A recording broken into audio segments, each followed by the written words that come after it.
Women ask, would you love me as a worm? But this is the male equivalent. Hey babe, do you think I'd win in a fight against insert completely irrational opponent here? Would you kill me if I was a zombie? Would you want me to kill you if you were a zombie? If you were a zombie, would you still not know what you want to eat? Like, would you be all like, I don't just want to eat brains, I want you to also want brains? The other day, my husband asked me, do you think I'm a good singer? Sure, I suppose. Do you think I'd be a good singer if I was a girl? Oh my god, like, I don't know. I mean, regular worms are pretty harmless or beneficial for soil and as bait, but not all singers are good, you know? My partner pretends to shoot an invisible ball into an invisible hoop and states, yeah, I could have gone pro. And you're supposed to be like, hell yeah, babe. Who do you think would win in a fight, me or 40 wolves? Flat terrain like a football field and all of the wolves at once. No weapons. My husband believes he can beat the wolves and a chimp, but concedes to a gorilla. I remain skeptical, but I admire his confidence. If I go crazy, will you still call me Superman? Will you go look at this super cool bike I found on Facebook Marketplace for like a really good deal with me? Oh, don't lie, we don't ask that. We just show it and explain why it was a good deal, following up with details about engine, torque, and the like. My husband saw a truck being sold on a government auction website for a few $1,000s a few months ago and has never let me forget about it since. Babe, would you still love me if aliens abducted me, turned me into one of them, and then dumped me back on your front porch? Honestly, half of these just sound like things girlfriends have actually asked me, their boyfriend, in the past. So either guys and girls are pretty similar, or they asked me more mundane questions that I've made way more exciting in my head because I wasn't paying attention. It could very well be the latter in this case, I suppose. My husband's asked me before if he was ever to get into an accident and get paralyzed, would I take care of him? Hell yeah, I would, because you've taken care of me all these years. I asked my ex the same question when we were dating. She gave me a hell no. The writing was on the wall, I guess.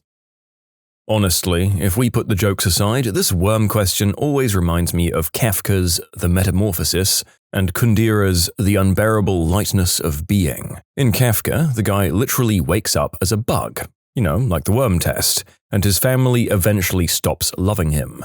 It's a tragedy. It's actually a profound philosophical inquiry about the separation of body and soul. If my physical form changes entirely, is me still me to you? I read it more as an allegory for the man becoming disabled.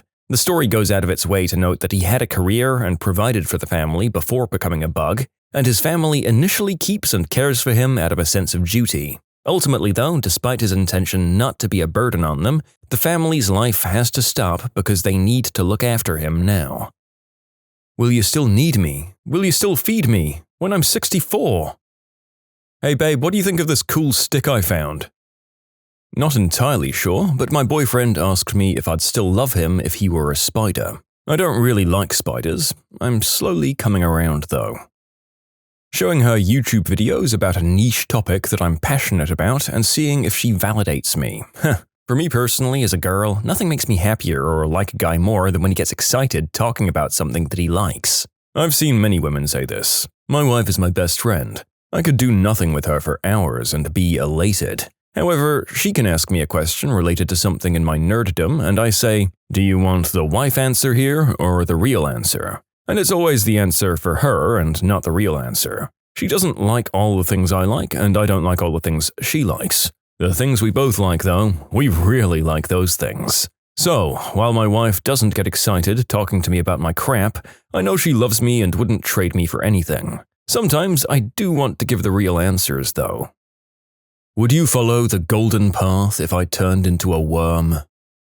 If I came up with a reasonable plan to rebuild the Roman Empire, would you help? Well, sure, on whose mortgage? Would you still love me if I was a ghost? Or would you still do the deed with me if I were a ghost? Okay, my ex literally asked me this and got really upset when I said I wouldn't F any ghosts. Would you still love me if I was poor? Would you still love me if I didn't have this big old butt? Am I a good boy? My high school boyfriend asked me if I'd still love him if he unalived someone. That's a lot to ask. Would you still love me if I cheated on you with a worm? Would you still love me if I was a Redditor? Oh, that's a hard pass from me. Sorry. You know, my boyfriend was asking me if I think he could take down a deer the other day. Would you still love me if my member was a worm? Are you sure that you don't want any chips? If I fell off tomorrow, would you still love me? If I didn't smell so good, would you still hug me? If I got locked up and sentenced to a quarter century, could I count on you to be there to support me mentally? If I went back to a hoopty from a Benz, would you poof and disappear like some of my friends? If I was hit and I was hurt, would you be by my side? If it was time to put in work, would you be down to ride? If you were in a forest alone, would you choose me or a bear? I mean, if you're choosing the bear over your boyfriend, you've got bigger problems. I ask these all the time, to the point that my girlfriend gets annoyed. My most recent, just for you guys, would you still love me if I drank my own pee?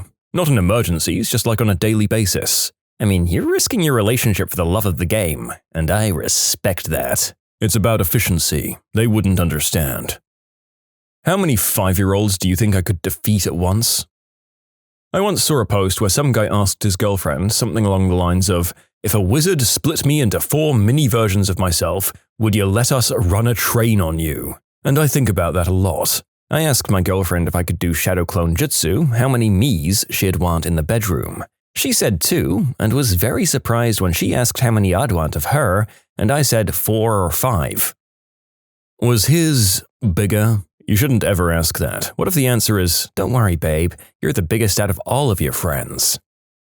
The worm thing, it's not about the question itself, it's just that sneaky little test underneath it, like, are you in this for me, or just the version of me that's doing well? Isn't it more of a sneaky little test on whether the asker is capable of realizing that the question doesn't actually ask that in the first place, and that people might be more hung up on the fact that a tiny invertebrate animal from a different phylum isn't you just because it replaced you? I asked my girlfriend last night if I'd be allowed to sleep in the bed if I was a horse. She said yes. I asked her, would you still love me if I was a worm? Why does it need to be something different?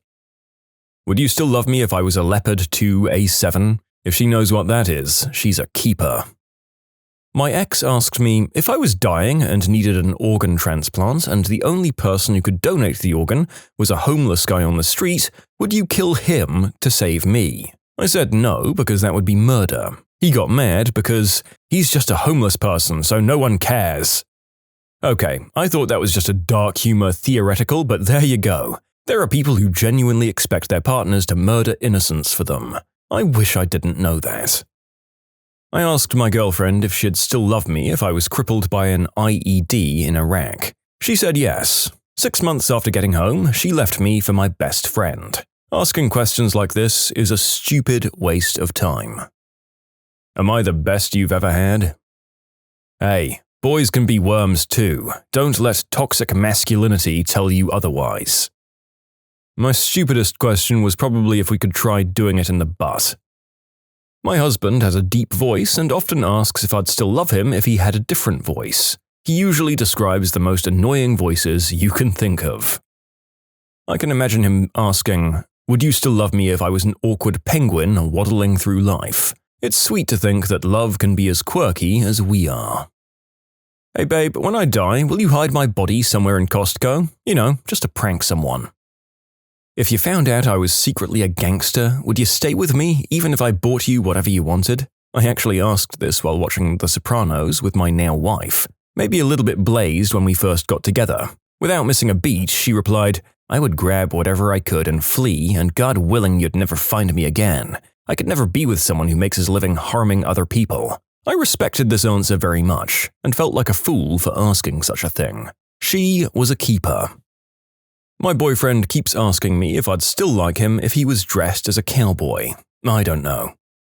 Do you think I can take 20 fifth graders in a fight? He actually asked me that and then proceeded to explain how he absolutely can. Honestly, I believe him. Definitely the classic, who'd win in a fight between me and X. Probably something stupid like 5 grizzly bears who'd been doing lines of white snow. There's already a lot of good answers to this one, so I'm going to give an answer to a similar girl thing. I've discovered the male version of you cheated on me in a dream is saying you got me killed in a nightmare. Would you still love me if I was the size of a worm? You can submit your own stories to be featured here on the channel. The story submission link is in the description below. Don't forget to subscribe to Am I the Genius? Am I the most bangable bang you've ever banged? Will you still love me when I'm in my carbohydrate sequined jumpsuit, girls in white cotton undies, waking up in a pool of your own throw-up, bloated purple, dead on a toilet phase? I saw a screenshot somewhere where a guy asked his girlfriend if he was split into 4 little guys if she'd let him run a train on her. Would you stay with my if I go bald? Great spelling, dude. My husband asks if I'd come and find him if he was lost at sea. I ask my wife if she'd still love me if I was a worm regularly. There isn't a question like that for guys. It's kind of the point.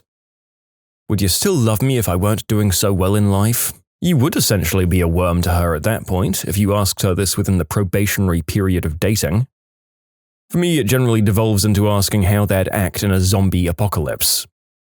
I once had a fun conversation about extreme sports with a couple of guys. It was mostly me and one of them, but by the end we mentioned how easy it is to end up paralyzed or dead if just one thing goes wrong, and how we wouldn't want to pass that pain onto a loved one. But the third one chimed in, on the flip side, if you were to find a partner who'd stay with your paralyzed butt, you've made it. And I think that's the equivalent. Instead of a worm, you become paralyzed. Well, most of the answers here are at least somewhat plausible and so are terrible equivalents. Could I beat X in a fight? Makes sense if X exists and you could fight it, however unlikely that might be. We have some sort of frame of reference for how you might end up in a fight with a bear. Like poor life choices, alcohol, and a zoo at 3 a.m. The idea that your significant other could be a worm is so unfeasible that there's no real-world rationalization for the question. I couldn't have fallen in love with a worm because worms don't talk. I don't hang out with worms.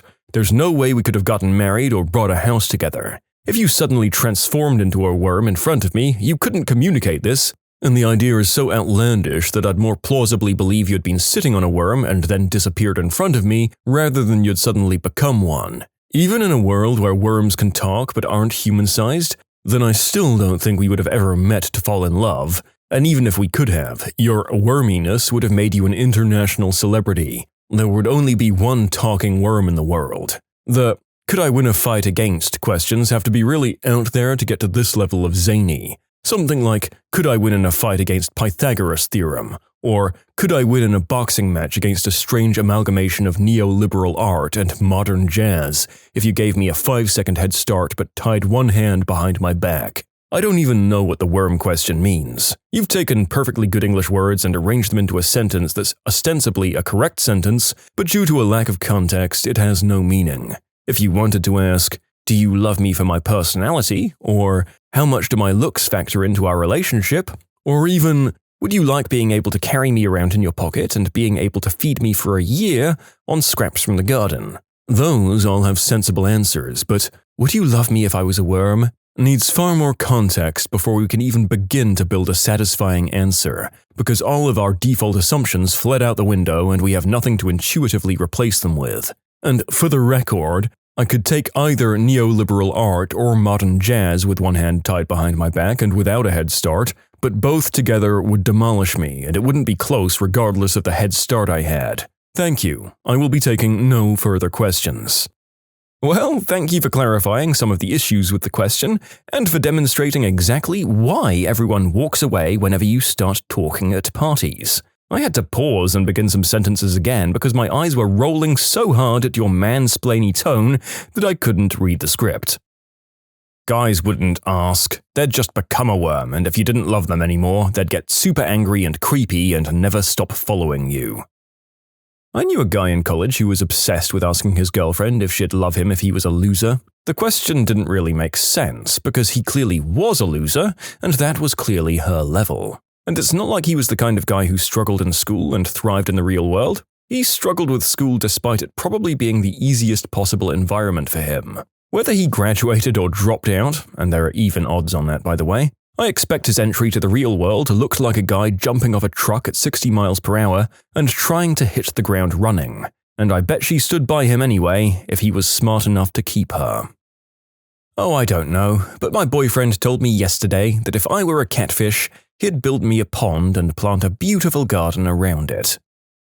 I asked my wife if she'd still love me if I was a platypus, and she said she'd still love me even if I was a porcupine, and I'm like, what the frick, platypuses are way uglier than porcupines. Do you think I can climb this tree? Would you still love me if I was broke as F? Would you love me if I could no longer provide for you in any way and you had to take care of me? Do you love me, or do you just love the things I do for you? A couple of ways to rephrase that question so you can understand why people ask it. Nothing, because if guys are that insecure, we're taught to keep it secret, or else everyone will hate us. Would you still be with me if I lost my ding-dong? Would you still love me if I was disabled and couldn't take care of myself? Hey, can I buy this? Surprising her by shaving off the beard. Would you still love me if I didn't have money? Would you still love me if PP small? If I were a gay, I would marry you. I just say this at complete random moments sometimes. Would you let me wriggle around inside you if I was a worm? I can't believe would you still love me if I were bald isn't the top answer. Anything relating to violence, huh. The other day I asked my wife who her favorite Holy Roman Emperor was, so probably something like that, or how many kindergarteners could I take in a fight? Would you love me if I quit my job and just laid at home? You think this stick is awesome too, don't you? Would you still love me if I'm bald? Oh, there it is. Am I the biggest you've ever been with? Would you still love me if I was an inanimate carbon rod? If he asks you if he'd survive an apocalypse as well as insert main character here, you say, absolutely babe, what's your plan? I know you have one. If I was an ant crawling up the wall, tell me baby, would it make no difference at all? If I was a roach on a tree, tell me, would you smoke me? Check out this funny video with me. Hey babe, can I quit my job to chase my dream of being a professional skateboarder? If you walked in on me doing the deed with your dad, would your first thought be that your dad and I were gay, or would you be more upset that I was cheating on you? Is my member bigger than that of your ex? Well, actually, there isn't a question like that. We don't think like that. Hypotheticals, on the other hand, like which do you think would win, tank or monster truck in dragging the other vehicle? Do you want to see this new commander deck I just built? I got custom sleeves. The answer is always a cheerful and genuine yes. But God, I don't understand a word he's saying. Would you still love me if I ate the last piece of chocolate without asking? Would you support me if I decided to punch insert an animal or professional fighter here? It's different, kind of, but one of my favorite things to do with friends or a girlfriend is look at a guy who's like 6'5" and 250 pounds and ask, I could take that guy, right? I'm 5'6" and 155 pounds. If I was kidnapped by mad scientists, they took my DNA, cloned me, and then sent my evil twin back to you, would you know that it was me? Once, a woman's partner in my family said to her, honey, would you still love me if I were a 5 peso coin? I can't forget that, and I remember that relative answered, I'd try to keep you, but if I needed money, I'd probably spend you. Would you visit me in jail if I did X? There's literally a song sung by 2 men that asks if their girlfriends would love them if they were in jail. Did you finish? Why is wanting to know if your partner would still love you if you were a worm a gendered thing? Surely men also need to know if they'd still be loved as a worm too. Would you still love me if I was unemployed? I feel like the guy version is something like, would you still love me if I quit everything and lived in a cabin playing video games all day? Is it big? Oh my god, reading these comments makes me miss my ex so much. Tell her you got fired. While flexing, hey, do I look big? Opening up about your fears and vulnerabilities and getting dumped. If you lost your hoo-ha and I have to do it with you or I die, would you let me do you in the butt? I mean, I'll regularly ask my girlfriend if they still love me and make the puppy dog face. Would you still love me if I cried? Police officers of Reddit, what's the weirdest thing you've caught teenagers or kids doing that is illegal but you found hilarious? I feel like a cop has a story about me and 2 other people. Here it goes. I was 20 at the time and was at an outdoor party with a lot of friends. Late fall, 50 degrees or so, no leaves left on the trees, roughly 50 to 60 people, mostly underage, and we were wasted. My friend's parents lived in a nice part of a bad area and owned an inflatable bounce house business. They had everything set up. A bounce house, sumo suits, massive slides, all sorts of fun stuff. Around 10:30, it's getting loud and the police show up. Someone yells, "Cops, run!" and everyone starts running. I decide to join the crowd and end up hiding in a bush with 2 other people. Then reality hits. I'm wearing a white hoodie, the guy next to me has a neon yellow hoodie, and the girl had a freaking glow necklace on. The bush? No freaking leaves on it. Right then the cops walk up and starts laughing and asks, "Really guys?" and shines the flashlight directly on us. He instructs us to head back to the driveway with the other captives and gives all of us a pretty hilarious speech. Seriously, we are the Flint Police Department. We have a million things better to do than chase down a bunch of wasted minors. We were just coming by to tell you to keep the noise down. Now we were pouring out all of your drinks and calling your parents. Now we're even. I kinda had a similar experience once when I was young and foolish. A large group of underage kids were at a party one night and then we decided to go grab some food. I was quite wasted and having difficulty walking on my own, so a couple of friends were holding me up. After a while, a couple of cop cars pulled into the street that we were walking down and all of my friends scrambled.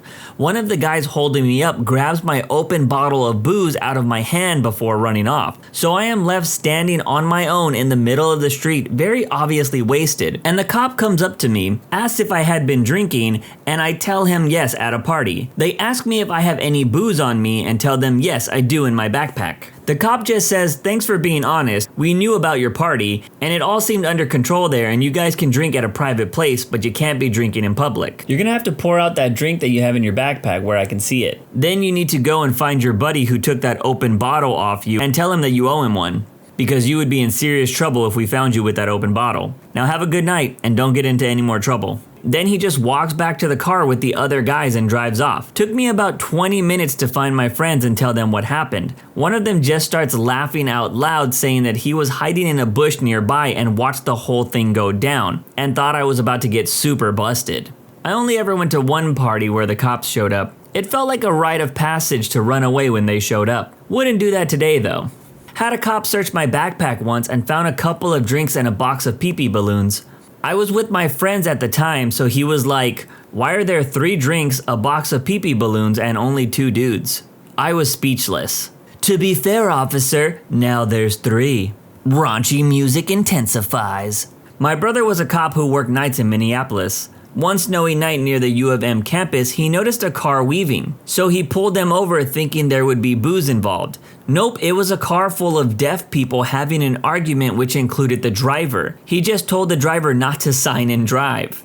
Dude, that for sure is a real thing, and it's scary stuff. I have hearing impaired friends that are horrible drivers, and of course they leave the dome light on in the car to be able to communicate at night, which doesn't help the cause. I mean, I understand it must be boring to drive and not be able to listen to music, but man, that's so scary when they're trying to sign with somebody in the back seat. I've taken a couple of sign language courses in my day, and I never thought about doing signs while driving. I can totally see how that could be really scary. Not a cop, but I do have a radio scanner. Dispatcher. Reports of a teenager riding a skateboard unclothed down Westway. Cop. Is the suspect carrying a suspicious package? Yes, sir. His package appears to be fluorescent green. I'd say that's pretty suspicious.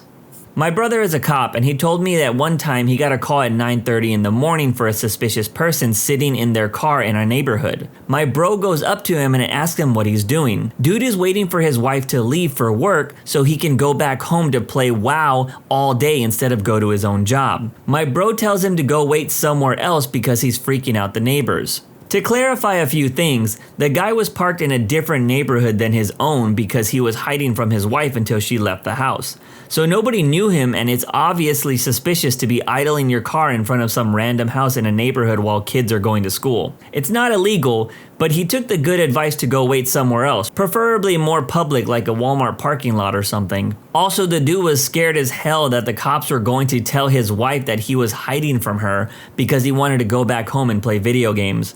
My brother, of course, doesn't give two craps about that. He just wants the dude to go somewhere else so people would stop calling about it and causing him needless work. I'm not sure who's weirder here, the guy who's got nothing better to do than poorly hide from his wife so he can go play video games all day, or the neighbors who have nothing better to do than look out the window all day.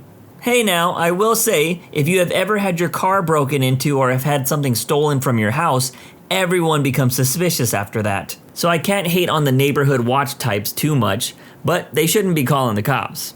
My friend had a bunch of prop arms and legs in his car, college.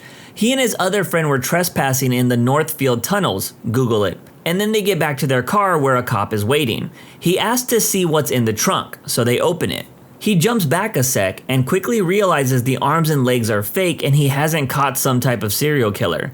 Then he gives them a very stern, shut the hell up, look as he calls his partner from the car to come look at this, all shaky voiced, as he tells my friend and his friend to put their hands up, hella serious.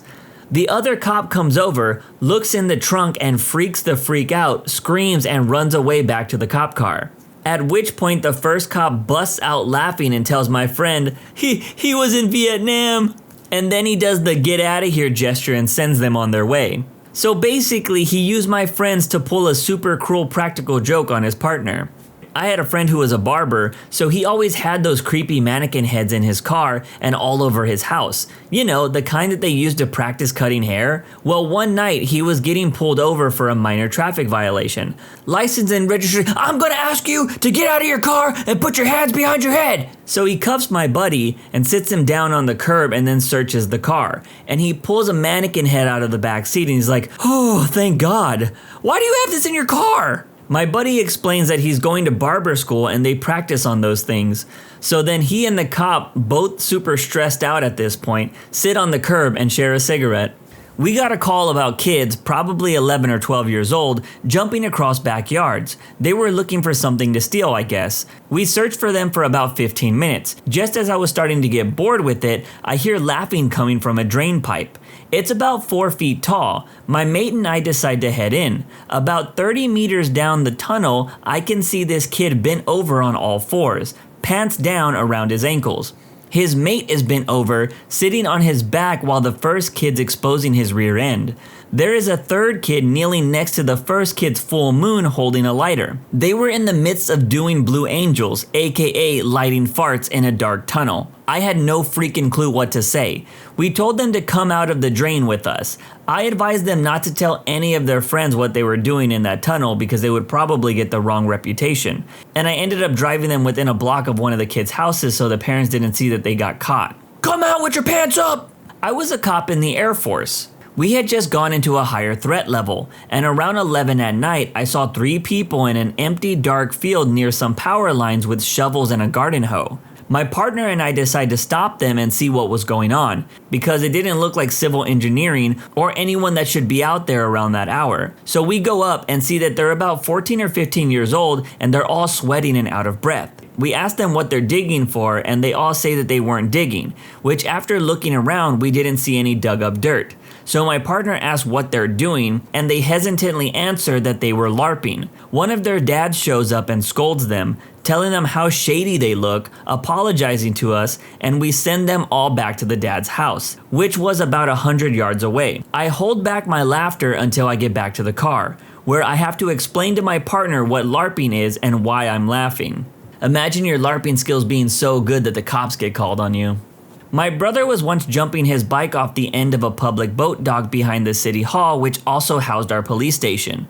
They had it tethered so it wouldn't get lost on the bottom. A cop came out and watched for a while and said, "I'm fairly certain something about that is illegal, but I can't figure out what it is, and that looks like fun, so be safe," and walked back inside. There weren't a lot of local kids, but they all knew that we had no issue if they wanted to stop by and do some jumps, as long as they reeled the bike in and cleared the mud off afterwards. One day a bunch of us were taking turns doing jumps and basically just messing around at the lake, when this cottage kid from down the road rides up on his brand new, very expensively tricked out BMX bike. He parks up on the road a few hundred feet away from us watching, then sees his chance and just freaking hurdles his way down the ramp. A couple people try to wave him off, but this kid just goes for it, nails it at a blistering fast speed and flies 3 or 4 times faster than any of us could ever go with the tether. He pops out of the lake waving his fist in the air, shouting and carrying on like he just stole an Oscar from Leo.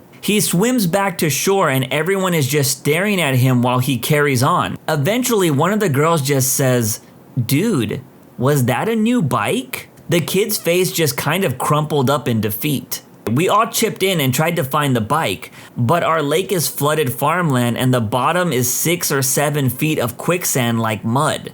We dove, we drudged, we poked with paddles, nothing. Kid got in so much trouble. I don't think his parents ever bought him another bike. My friend and I were skateboarding around in front of a coffee shop. Big scary security guard came over, grabbed a skateboard, rode it around the parking lot, did an ollie and a kickflip, and then gave it back and left. We're talking 350 pounds, probably 35 to 40-year-old man. Our jaws were on the floor. It's always nice to hear cool cop stories instead of the awful ones you hear on the news nowadays. A few years ago, a friend and I were walking home through a residential estate, wasted after a night out. About halfway home, a police car pulls up next to us and says that they need to talk to us. They said that the CCTV in the area had observed us entering several front gardens. Since we were wasted, we tried to explain that we had been going into people's gardens and swapping around flower pots, hanging baskets and garden ornaments with their next door neighbors. One of the cops was laughing a lot and the other seemed really confused. Luckily, they got another call and just let us carry on our way. I got a call about 2 kids, maybe teenagers, smoking herb in their parked truck down by the duck pond. You know the one. Anyways, I contacted them and they were very respectful and insisted on filming me on their cell phones while I spoke to them. I told them I wasn't interested in their herb, still illegal in my state, but I wanted to make sure they got home safe, that the driver was sober enough to operate the vehicle. I did a basic field sobriety test on the driver and determined he was good to drive, all while his buddy was filming every movement and interaction. So I decided to have a little fun. By the end of the evaluation, I had the very nervous driver doing the YMCA, sprinkler move, and a janky version of the robot before he finally realized what was happening. His buddy filming realized right away. His defensive lawyer cameraman posture dissolved into a wasted kid that was now having a good time again. The driver broke down and busted up laughing before shaking my hand and hopping in his truck. The cameraman gave me a fist bump and just said, "Thank you," in a way that I took as, wow, good to know some of you are human. It's annoying that we have to live with this stigma that gets portrayed by popular media, and quite frankly, some of us deserve it, but it's still nice to know when you get through to someone. I mean, really alter their perception and break down a barrier put up by others. Cops are here to make sure people don't hurt one another. That's it. If you're going to hurt someone else, even if it's just a strong possibility, I'm your worst enemy. But if you're just swaying from societal norms that change like the weather and being yourself, have at it, man. You only live once. Okay, time to get off my soapbox. I didn't catch them, but when I arrived at my first station after graduating from the academy, I was talking to some of the guys who had been there a while. I asked if they knew my cousin, who lived in the patrol area. Turns out they did. They had a call a few years back of some kids driving around, pulling up next to cars at traffic lights and waving a huge pleasure stick at the drivers, laughing hysterically then driving off. They were pulled over, brought down to the station, and parents were notified. There was one old-timer who was a bit of a jerk, telling me that my cousin was a pervert, as were his friends. But the other guys said that they thought it was hilarious when it happened, and they never charged the kids with anything. I still mess with my cousin about this every time I see him. I'm pretty sure the Second Amendment protects the rights to pleasure sticks. When I was a teen living in the Phoenix area, we would fill up the back of a pickup with shaved ice from behind the ice rink and then build snowmen in people's yards. We would do it at night before ringing the doorbell and driving away. One time, a neighbor called the cops after hearing a couple of teens sneaking around outside. The cop came by and found out what we were doing. Instead of getting after us, he told us to follow him somewhere. We ended up making a snowman in his own front yard. He rang the doorbell and hid around the corner while his wife and their kids came outside. There are some good cops out there. Not all of them are like the ones you see shooting people without cause. Not a cop, but I was a soldier in the Army National Guard after 9/11. This informs the rest of my story. We were tasked with securing our armories immediately after 9/11 in case anyone decided to attack a soft target. This involves 24/7 armed security by soldiers with M16s in camouflage and body armor. This was immediately after the attacks, and for those who weren't old enough to remember it, stuff was weird at that time. Well, me and several fellow soldiers were guarding our couple-acre compound in the middle of a small city. Adjacent to this compound was a park with baseball fields that teenagers would go to, hook up, and party. Well, a blacked out car pulled down the road one night and my buddy was conducting a roving patrol that night, complete with night vision goggles. Well, they weren't in our compound, but they were pretty suspicious, so we called local law enforcement. By this time, I had met my fellow soldier out back to keep an eye on them. 4 cop cars come screaming down this entrance and draw their weapons. These kids were terrified. When they found out the cops were called, they asked who called.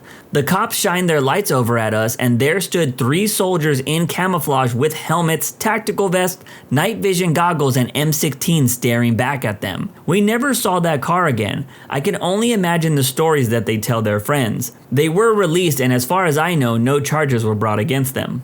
I'm pretty sure when those kids talk about that story, they end up saying, "It was just like COD, bro." One of my friends from a couple of semesters ago was a cop a few cities over. He was a cool guy and we worked on our first class presentation together. Anyways, I'm sitting in my car before our class at 7 p.m. and I decided I'm going to smoke before class. This class was required, but almost insultingly easy. I usually walk around the parking lot with my J, but security guards were doing their rounds. And while they have a reputation of being pretty laid back, I didn't want to take a chance. So I'm in my car lighting up and casually reading my textbook. It's getting kinda smoky in my car, so I look around and then I crack a window to let the smoke out. Then when I saw security was gone, I rolled the window all the way down, ashed my J, and put it back in my mouth and got back to reading. Then out of the corner of my left eye, I see a cop car coming my way. It passed behind me and I didn't think anything of it because at this point I was already zoned out. When I realized that the J was still in my mouth, I got one of those sharp pains of terror that starts in your chest and shoots all the way up to your head. And your wasted brain is like, "Freak, we're freaked up, man." I started looking around for the cop car and I didn't see it. Then I looked out my passenger window and was like, "Man, thank God my windows are tinted." It was at this moment that I noticed my driver's side window wasn't as dark as it usually is. My brain is thinking, maybe it has to do with the placement of the light? Maybe it's because I'm closer to it? Is it because oh freak, it's because I left it open? After that realization, I saw headlights again and I just knew it was the cop car. Sure enough, the berries come on and over the speaker I hear, "Show me your hands." I do as he says and I show him my hands. "Open the door from the outside and step outside of the vehicle." So I do just that. "Hands, hands, I want to see them." Oh Christ almighty, they think I'm a dealer or something, and I can't even explain myself. I'm so freaking zoned out right now. "Put your hands on the roof of the vehicle and take 1 step back." Crap, I can do this. "Don't move those goddamn hands." Oh man, oh man, oh man. "Now twerk." What? "Twerk." Wait, did he just tell me to twerk? What the freak? I turn around and look at the cop car and then I just hear, "Twerk, twerk, twerk, hands on the car and twerk, twerk, twerk." At this point, I'm not sure what to do or think. The officer gets out of his car and it's the dude from my class. He said he saw me smoking up in my car and wanted to mess with me. I don't know how to explain what it felt like going to class after that. Hey now, I think it's fair game for cops to mess with you if they catch you doing something illegal. I think getting embarrassed is better than getting arrested. I rolled up on a group of kids trespassing on a patch of land at night. They didn't know they were technically breaking the law because there was no signage when they came in. I planned to tell them that they needed to leave, but one of them took me aside and told me that they were taking an out-of-town friend on a snipe hunt as a much-deserved act of revenge. I couldn't resist and I joined in. Winks and nods were exchanged. I called my shift on a radio back channel, and the snipe hunter was called front and center. I informed him that the snipe is an endangered species and that the act of hunting one was a felony punishable by 10 years in prison and a $10,000 fine. All of his conspirators denied snipe hunting, saying that they were just stargazing and didn't know the guy that was doing the hunting. He was just standing there, wide-eyed, and literally holding a bag of snipe stick in his other hand. He stuttered and stammered an excuse, and insisted the conspirators were lying. About that time, 3 more cruisers appeared, lights and all, as if choreographed. We all stepped aside and the sheriff himself made an entrance and assessed the whole situation. Dead silence. After he made the inquiries, we all busted out laughing. The whole otherwise very slow night was captured in a group photo, complete with the victim, his friends, my shift, and the sheriff. Man, this must have been hilarious. I wish I met some cops like that when I was younger. The only one I met threatened to take my friend to jail because he had a license plate on his bike that we found in a ditch. Then the cop banned all of us from skating on one of the largest streets in my city, when we didn't really do anything. It's interactions like that that make some people dislike cops, in my opinion. What's the saddest thing to hear "it's okay, I'm used to it" as a response to? Had a friend who was really lonely and his old friends were awful to him. Like, there was this one girl who would just hit him and stuff and emotionally abuse him really bad. But he didn't have any other friends, so he just stuck with it. Accidentally hit him lightly or something when he said, "It's okay, I'm used to it." And I felt so bad for the poor guy. He's fine now though. My son talking about how his mother, my ex-wife, talks to him. During our marriage, she would take everything out on me, whether it was my fault or not. Too busy at work? Shout at me. Her family's coming to visit? Shout at me. Now we're apart, and she does the same thing to him. He moves between both houses by his own choice. Last week, she told him, "You might as well leave." As you would imagine, he was very upset. When he got to my place, he was making excuses for her and actually said, "It's okay, I'm used to it." I've never spoken badly about his mother to any of my children until now. I've been talking to him since then that she used to do this to me and that it's actually not okay. He spent a lot of time considering what I've been saying. He's 20 and has said that he's going to have a discussion with her about it. I hope she acts like as much of an adult as he is, but I don't like the chances of that. The one time a girl ever asked me out in my life, back in high school. I told her, "Sorry, I just met a girl I really like and we're starting to get serious, so I can't right now." And her answer to that was, "It's okay, I'm used to it. No one ever picks me first." Or something like that. I felt absolutely terrible, because usually back then, that would have been my line. Preface, my boyfriend has lost his mom, both of his uncles, and his step-grandfather, all separate instances. Literally last Sunday night at midnight, my boyfriend woke me up to tell me that one of his really good friends from high school died. He was so upset and I was so sad for him. I told him how sorry I was for him because I honestly didn't even know what to say. His response? "It's okay, I'm used to it." In the saddest tone I've ever heard. I started crying. How freaking heartbreaking. When you're volunteering at the homeless shelter and they have to turn someone out on a cold winter night because the facility is maxed out. The person with tears says, "It's okay, I'm used to it." Oh, guys, this is going to be a rough one to get through. I had a roommate after college that unfortunately slipped back into a pill problem. I came back to the apartment one evening with my mom to find my roommate passed out on the floor and incoherent. I was freaking out the entire time, but my mom was incredibly calm and knew exactly what to do. Afterwards, she told me, "I used to have to do that all the time with my dad." My mom grew up with an alcoholic father who ended up dying of his disease, so she had been through a lot. But I really had no idea how bad it had been for her until then. I still get a little choked up thinking about her face in that moment. This won't be a very popular opinion unless you've really been through it, but when people constantly interrupt you, especially when it's by people that you love. It's one thing when it's a lively and interesting conversation. Then I get it. But even in just normal everyday communication, after asking so many people to stop with no avail, it gets to the point where you know nobody is really listening or cares what you have to say. I'm almost just tired of talking, but it's okay. I'm used to it.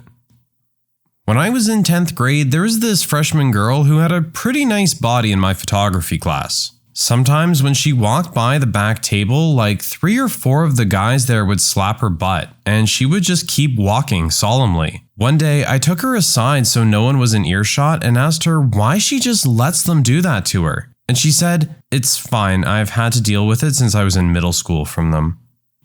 This one makes me legitimately angry, guys. Anyone out there dealing with this kind of thing? This is absolutely not appropriate under any means. Do not feel that you need to accept this kind of behavior. There's always someone willing to help you in this situation. And if you're the one doing this and think it's funny, shame on you. When my boss told me a few weeks ago that I haven't been getting enough quotes to him and maybe this sales job isn't for me, but you're really a nice guy, I could not tell you how many times I've had someone say something negative followed up with, "But you're a really nice guy." Not quite "it's okay, I'm used to it," but pretty close. I'll listen to a friend of mine who has ADHD and Asperger's talk about his D&D stories, and he'll go on for a bit and then suddenly stop and say, "Sorry, I'm rambling." And you just know that he's been told to shut up or stop talking so many times now that he's used to having to stop talking because someone got frustrated with him rambling. Makes me sad that someone would tell this guy to shut up when he's clearly enjoying explaining his wild universes. Passion like that shouldn't be stifled. Constantly having different utilities cut off and multiple eviction threats from the landlord, and a large possibility of becoming homeless in the near future because whoever you live with would rather stock up on liquor than save for rent and bills. That seems almost too specific.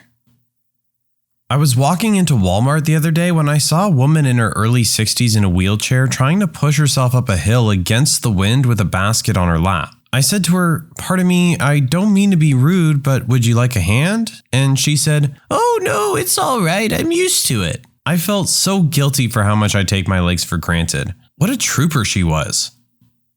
This kid I had at an after-school program was supposed to be picked up by his dad for the weekend. Basically talked all Friday about how much fun they were going to have. Well, Monday came and I found out the dad never showed. The kid seemed fine though, and when I tried to get if he was really okay, he said, "It's okay, I should be used to this by now." Also, another kid I babysit, her mom is supposed to call on Sunday nights but skips many of them and just calls whenever she pleases really, and gets mad at the kid for not answering while in school. I asked her about it and she said it doesn't bother her because she's just so used to her mom being flaky and not calling at the agreed upon time. Why do deadbeat parents like that constantly gas up their kids and then let them down? If you're going to be a disappointment as a father, at least don't get the kids' hopes up when you know you're not going to follow through.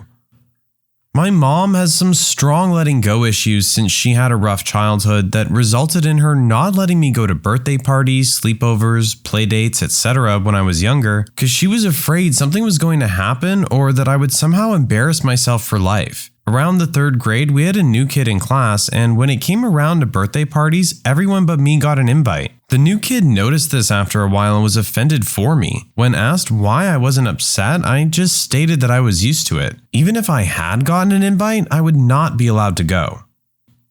8th grade teacher here. I have a student who recently told me that her mom cries every night as she goes through the week's budget trying to work out how much they can afford to eat that week. I asked her if she ever went hungry, because as her teacher, it's my duty to escalate when a child isn't having basic needs met, and whether she wanted to see the school counselor about the crying. Her response to both questions was, "It's okay, I'm used to it." It was honestly the most heartbreaking thing I'd ever heard. Later on, I found out that this girl only had half a buttered sandwich each day at school, which was to last her through recess and lunch, and always went to the library to read during breaks because she wanted to conserve her energy. All the teachers just thought she was a bookworm. In actual fact, she longed for friends but hadn't made any because they were all running around in the playground. We don't get a conclusion to this story, but I really hope the teacher followed through on making sure all the child's needs were met. I used to nanny this really sweet girl. In kindergarten or the 1st grade, the girl that sat next to her in class died in a freak accident. She'd recently, within the year or so, just lost grandparents, animals, and a family friend. I asked her how she was handling the loss of her friend and she responded, "I'm okay, I'm used to losing people close to me." Broke my heart. I work at Toys R Us. The saddest thing is a child who knows they're not the favorite saying that they get one $10 toy and their sibling gets many toys, all of which are over that price. I was like, oh, is it your brother's birthday? To this little girl who was getting one little doll when her brother was getting Nerf guns and video games. She looked at me and went, Mom and Grandma buy him everything he wants. I'm used to it. A story for a similar phrase. It's just easier this way. Cousin was getting married at her stepdad's ranch house and invited everybody, including her father and us. They had one of those through the years photo albums on the TV playing throughout the night. Despite the fact that her father raised her in a loving home till she was 16, there were absolutely no photos of her father anywhere in the video. Multiple people on both sides noticed. She was eventually confronted about it and said that it was put together by her mother and it wasn't worth arguing over. She then had her stepdad walk her down the aisle in front of her father. Nurses, doctors, and healthcare workers getting the living snot kicked out of them by violent, abusive people in the hospital, and the police doing absolutely nothing about all of it. I did security in an emergency ward, and I really was not prepared for how violent it was. Also, I was not prepared for how little the police did. It was practically impossible to get them to show up, and on the extremely rare occasions they did, they never arrested anyone. I remember the first day I was filling out an incident report where a nurse got knocked down flat. I'm apologizing to her, saying that I'd been on the phone and can't even get the police to show up. And she said, "That's okay, I'm used to it, and you better get used to it too." Wanting to hang out with someone and either they already have plans or you later find out they did something fun with your group of friends and they didn't invite you. Now I'll usually say, it's fine, go have fun, / glad you had fun, but it's not really fine. I've just gotten used to it. My mom had a stillborn daughter when I was in the 8th grade. A few years later, she tried again and got pregnant with triplet boys. One of them had developmental issues and apparently caused issues for the other two, and they were also stillborn. My sister and I felt horrible at the thought of losing so many siblings, and even worse for what our mom was going through all over again. Our stepdad was broken inside. He really wanted children of his own, and we all knew that. It's not that he loved us any less. He's a great man. Just that he always wanted to raise a child. A few years later, my mom got pregnant totally by accident. We were all talking one day and it slipped by my sister, "What if it happens again?" My mom's face got this really distant look and she just said, "It's okay, I'm used to it." I had to get up and go to the other room because I didn't want to be seen crying. However, there's a happy ending. Our little sister was born healthy. Minor birth complications needing an immediate C-section, which terrified us. But she's 6 now and a bundle of energy that can rival any tornado. She's the accidental miracle and the best thing that's happened to the family. I'm really glad we got to get a happy ending squeezed somewhere in here. I knew this girl for like 10 years because of Girl Scouts, but didn't become real good friends until high school. I'd never had a sleepover with her outside of Girl Scout activities, and the first time I slept over, I could hear her dad screaming at her brothers for not cleaning up the game room and some other stuff, and then screaming at his wife, my Girl Scout leader, for whatever the boys did or didn't do. I was so scared, and my friend just kind of ignored it. I was like, wow, he sounds really upset. Are your brothers okay? And she basically told me it was a normal occurrence in her house. I remember walking out to go to the bathroom and one of her brothers, who likes to act like a tough guy, was crying and cleaning the bathroom. I always had a weird feeling about her dad. Like, he liked to act like the good, funny suburban Christian dad when everyone was around. But even when I was young, I felt like he was really condescending. No one in that family deserved that sort of treatment from him. One of the brothers had been adopted a few years prior from China, and I felt like he was so unfortunate to have such a horrible dad and a brother who took things out on him because he felt like crap too. Anyways, the saddest thing is when you learn your friends have 1 or 2 crappy parents who act horrible and they're so used to being screamed at all the time. For me, the saddest moments are when they can still have a normal expression while saying it. If someone says "I'm used to it" while crying, it kind of means they're not really used to it. There was a kid in my class when I was around 8 years old that was really unpopular because he was poor and often got bullied. After a while, he found his place as the guy that does stupid stuff and hurts himself to try and fit in. There was actually a toughness session, but in reality, it was just people beating the ever-loving crap out of him while he just stood there without reacting, as well as him putting out cigarettes using his arms and hands. Even let people whip him with long, thin branches while not reacting at all, just so he could fit in and have friends. I remember the teacher finding out and getting so incredibly angry at everyone and started yelling at our entire class in the middle of the class. He straight up begged her to stop blaming people as he'd finally found what he called friends. Anyway, she told him to pull up his sleeves and there were bloody whip marks, bruises, and burns all over his arms. The guy just looks at her with a smile and says that he's used to it and he's really happy. The teacher straight up starts to cry and pull him out of the class. Didn't see him for a long time after that because he got placed in a foster home, and as it turns out, he actually was used to it because he'd been beaten at home for as long as he could remember. Now that I'm older, I realize just how heartbreaking it would be to see a tortured 8-year-old boy act all happy because he managed to get fake friends by being beaten repeatedly.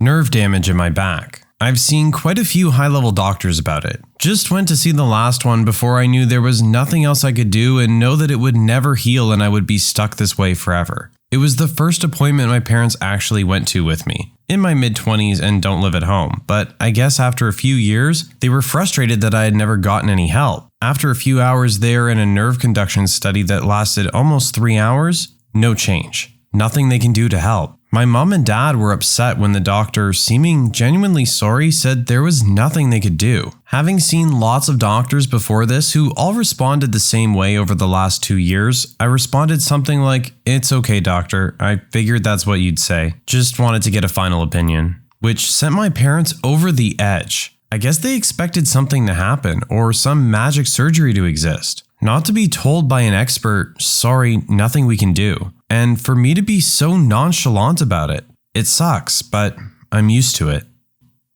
My stepdaughter came home from her boyfriend's house complaining of a headache. When I asked a few more questions, she finally told me he'd hit her really hard in the back of the head, had a big goose egg-sized lump and a scab. I was horrified and asked, why is she even still with him after that? She just said, "It's okay, I'm used to it." I wish I could do something to help with her self-esteem, but no matter what I tell her or how much I care about her, she needs to figure out how to love herself. When I was 15 or 16, my friends told this really big girl that I liked her as a joke. It was crappy, but she believed them. I flagged her down after gym class to tell her the truth, and when I did, she goes, "Yeah, it's okay. People don't ever have feelings for me. I'm used to pranks like this." I distinctly remember punching my friend that did that in the chest like 6 or 7 times during study hall the next period. It was heartbreaking. When I was 19 and dating my current partner, I was squatting in an abandoned, flea-infested, decaying house while I scraped by on food stamps and working 8 hours a week because my job was cutting everyone. A friend offered to let me move in with them for a while, but didn't want me to bring my best friend and last member of my family, my cat. I tried to take him to an animal rescue place, but the attendant decided that my cat was too aggressive after he manhandled him pretty hard. As I sat in my partner's car and held my cat's crate close to my heart, he lamented to me how unfair this all was and how he knew my cat meant everything to me, and how our only option seemed to be to take him to the shelter that told me point blank that if I took a cat there, they would kill him. I looked at him full of despair at the thought that I had failed my little buddy, who had been my constant companion through deaths and abandonment and homelessness, and honestly stated, "It's okay, I'm used to it." To me, it was Tuesday. To him, he was witnessing the saddest thing he had ever seen happening to someone he was quickly falling in love with, and he began to cry. I was so surprised by his reaction because why would anyone cry over me or my problems? The good news is my friend changed their mind and I got to keep him. And when I eventually moved in with my partner, he let me take him even though he's deathly allergic to cats. And we found ways to work around it for a number of years until my cat eventually passed away due to natural causes. I miss my little buddy, my constant companion, every day, but I'm so thankful I got the time with him that I did. I know how many people hate on cats and say they're horrible, but that cat was everything to me, the adorable little rascal, and he loved me in a way that I believe few people in this world get to experience from an animal. I'm that guy who always seems to be on the edge of friend groups, or at least I used to. I was that one who always got talked over by other people, or people wouldn't realize I was talking at all. I was just used to being that guy, the one who was just kind of there. Got to college and found a group of friends that I really do interact with, and it's amazing how different that is. Basically, whenever nobody bothers to learn how to say someone's name properly, especially if it's unusual or exotic for the area, it's a basic unit of respect and acknowledging someone as a person. Learning to say their name correctly. I have a really unusual first and last name, and a lot of people who have known me for years, coworkers, etc., still don't say it correctly, despite multiple corrections. So I'm super conscientious of making sure I pronounce other people's names correctly. Often the response I get is a very surprised and grateful, "No one ever tries," which is pretty similar to "I'm used to it." I have a happy one to counterbalance such heartbreaking stories. I often go in the forest and dogs run up to me and want to jump up. I don't have the heart to say no because they look so happy to see me. The owners are always so embarrassed as I'll get a little money, but I tell them I work with animals, so I'm used to it. Met some great dogs this way. Yes, we get to end on a happy one, and there are dogs in it. What was the worst time you walked in on someone? I was living with my grandparents when I was about 19 years old, and I came home early one day from work. I walked into the bathroom and saw my grandfather, who was like 80 at the time, butt naked, staring at himself in the mirror. He was smiling and shaking around his schlong. After we both made eye contact, we both said, "Oh crap," and just turned around. I'll never forget that image in my head as long as I live. Traumatizing, but not that bad. When I was 8, I walked in on my dad banging my mom's best friend in my bed. She was babysitting and he was supposed to be at work. They were loud and I went to see what the noise was. My dad screamed at me to go away, so I got out of there without actually seeing them. I told my mom when she got home, and she ended up spending the night in jail for breaking her best friend's nose. When she got home, she beat the crap out of my dad with a baseball bat. Wasn't the first or last time he cheated on her either. I got an awesome new Princess Jasmine bedding set out of it though. I just want to go on record that infidelity and abuse are a big no-no, and this kind of behavior really messed me up mentally growing up. Hope he asked for the worst, so I gave it and tried to be entertaining about it. And yes, the sheets were to replace the ones my dad banged on. I still stand by my statement that Princess Jasmine is awesome. Well, that's a twofer right there. First you walk in on your father cheating on your mother, and then the spousal abuse? That's pretty bad. I live in a 2-bedroom apartment with 4 guys, so it was 2 guys per room. I usually left first because of my job. One day I realized I'd forgotten some important documents and came back to get them. I opened up the door to my room and found my roommate laying naked on his bed, legs up in the air and blow-drying his balls. He later explained to me that he had some sort of jock itch and needed to keep that area moisture-free. That image is burned into my brain to this day, and on his birthday, every year, I send him a picture of a blow-dryer. Look, itches in tender places are just hell. I don't blame the dude, but lock the door, put a note up or something. Demoisturizing balls. Knock, please. So I'm out tent camping in a state park. It's early morning, maybe 6-ish. I need the restroom down the path. I grab my shaving kit, start walking the 500 yards. About halfway, I hear a noise and look to my left. Directly into the eyes of a dude hammering away at his girl doggy style inside their tent with the door open. I pause, kinda shocked. Dude waves at me. I wave back. Girl looks up. She waves. I wave back. They continue banging. I continue walking. I guess they just really wanted to be fully in touch with nature. Like if they're leaving the tent door open and everything, they wanted to be seen. I, 25F, was being towed around a house I was planning to rent a room in from Craigslist by the owner. The last bedroom door was closed, so he knocked and opened the door to reveal a husky man with headphones on, aggressively beating off. I still rented the room. I'm reminded of that meme where Hank Hill walks into the room. I freaking love King of the Hill, by the way. And he's like, "Oh, I'm sorry. I thought this was a... Oh, good Lord." I didn't personally walk in, but my mom did. I was told to stay outside. I was about 15 and me and my best friend along with my mom went shopping and we came home to see my brother's girlfriend's car parked in our driveway. So me and my friends were all like, oh, you know what they're doing, and my mom was brushing us off. She told us to wait outside and went into the house and quickly came out covering her eyes repeating, I saw nothing. She caught my brother and his girlfriend mid-act in the living room. My mom was mortified and me and my friend were thrilled we were right. Doesn't matter how traumatized the mom is from seeing her little boy being a man, it just matters that you were right. A walking in story from a party I was at when we were all about 17 to 18. A couple of hours in, everyone had turned up except one of the birthday girl's best friends. She eventually calls and says she's out at a club and can she bring the guy she's met, whose name is apparently Sketch. Half an hour later, they turn up pretty drunk. After about 15 minutes, we realize they have vanished upstairs. Birthday girl doesn't really want them fooling around in her bed, but no one wants to walk in on them either. So we send the drunkest guy up to call them down. He toddles off upstairs and then about a minute later comes back into the living room looking pale and distraught. He sits down. We ask what happened. I went upstairs and opened the door, and he was going down on her. And then he looked over at me, and I think he was a vampire. There was blood all over his mouth, so I left. Turned out they started fooling around and it became clear it was her time of the month, but Sketch decided to power on through. We accidentally sent up the one person who in a drunken haze was not mentally equipped to deal with this at all. He looked broken for the rest of the night. Can't say I blame the guy, that probably would have kind of ruined my night as well. So, this happened last semester, but I got home around 11:30 p.m. and no one was home. I'm like, alright, whatever. I go to my room, throw my stuff down and grab my water bottle. I walk into the kitchen to fill it where the front door is, small 3 BDRM apartment through the school. And in walks this girl. I'm like, what the hell is this girl doing in my house? We make eye contact. I realize it's my roommate in full drag. Fake boobs, wig, high heels, all of it. All he says is, I can explain. Already having seen a lot of this kid's oddities, I just say, don't bother, you do you, man. And I just went to fill my bottle and continue to play Civ or something the rest of the night. He now occasionally just chills in drag and talks makeup and clothes with my other roommate's girlfriend. I'm riding this sitting next to this 7-foot unicycle propped against the wall. It's been an interesting year to say the least.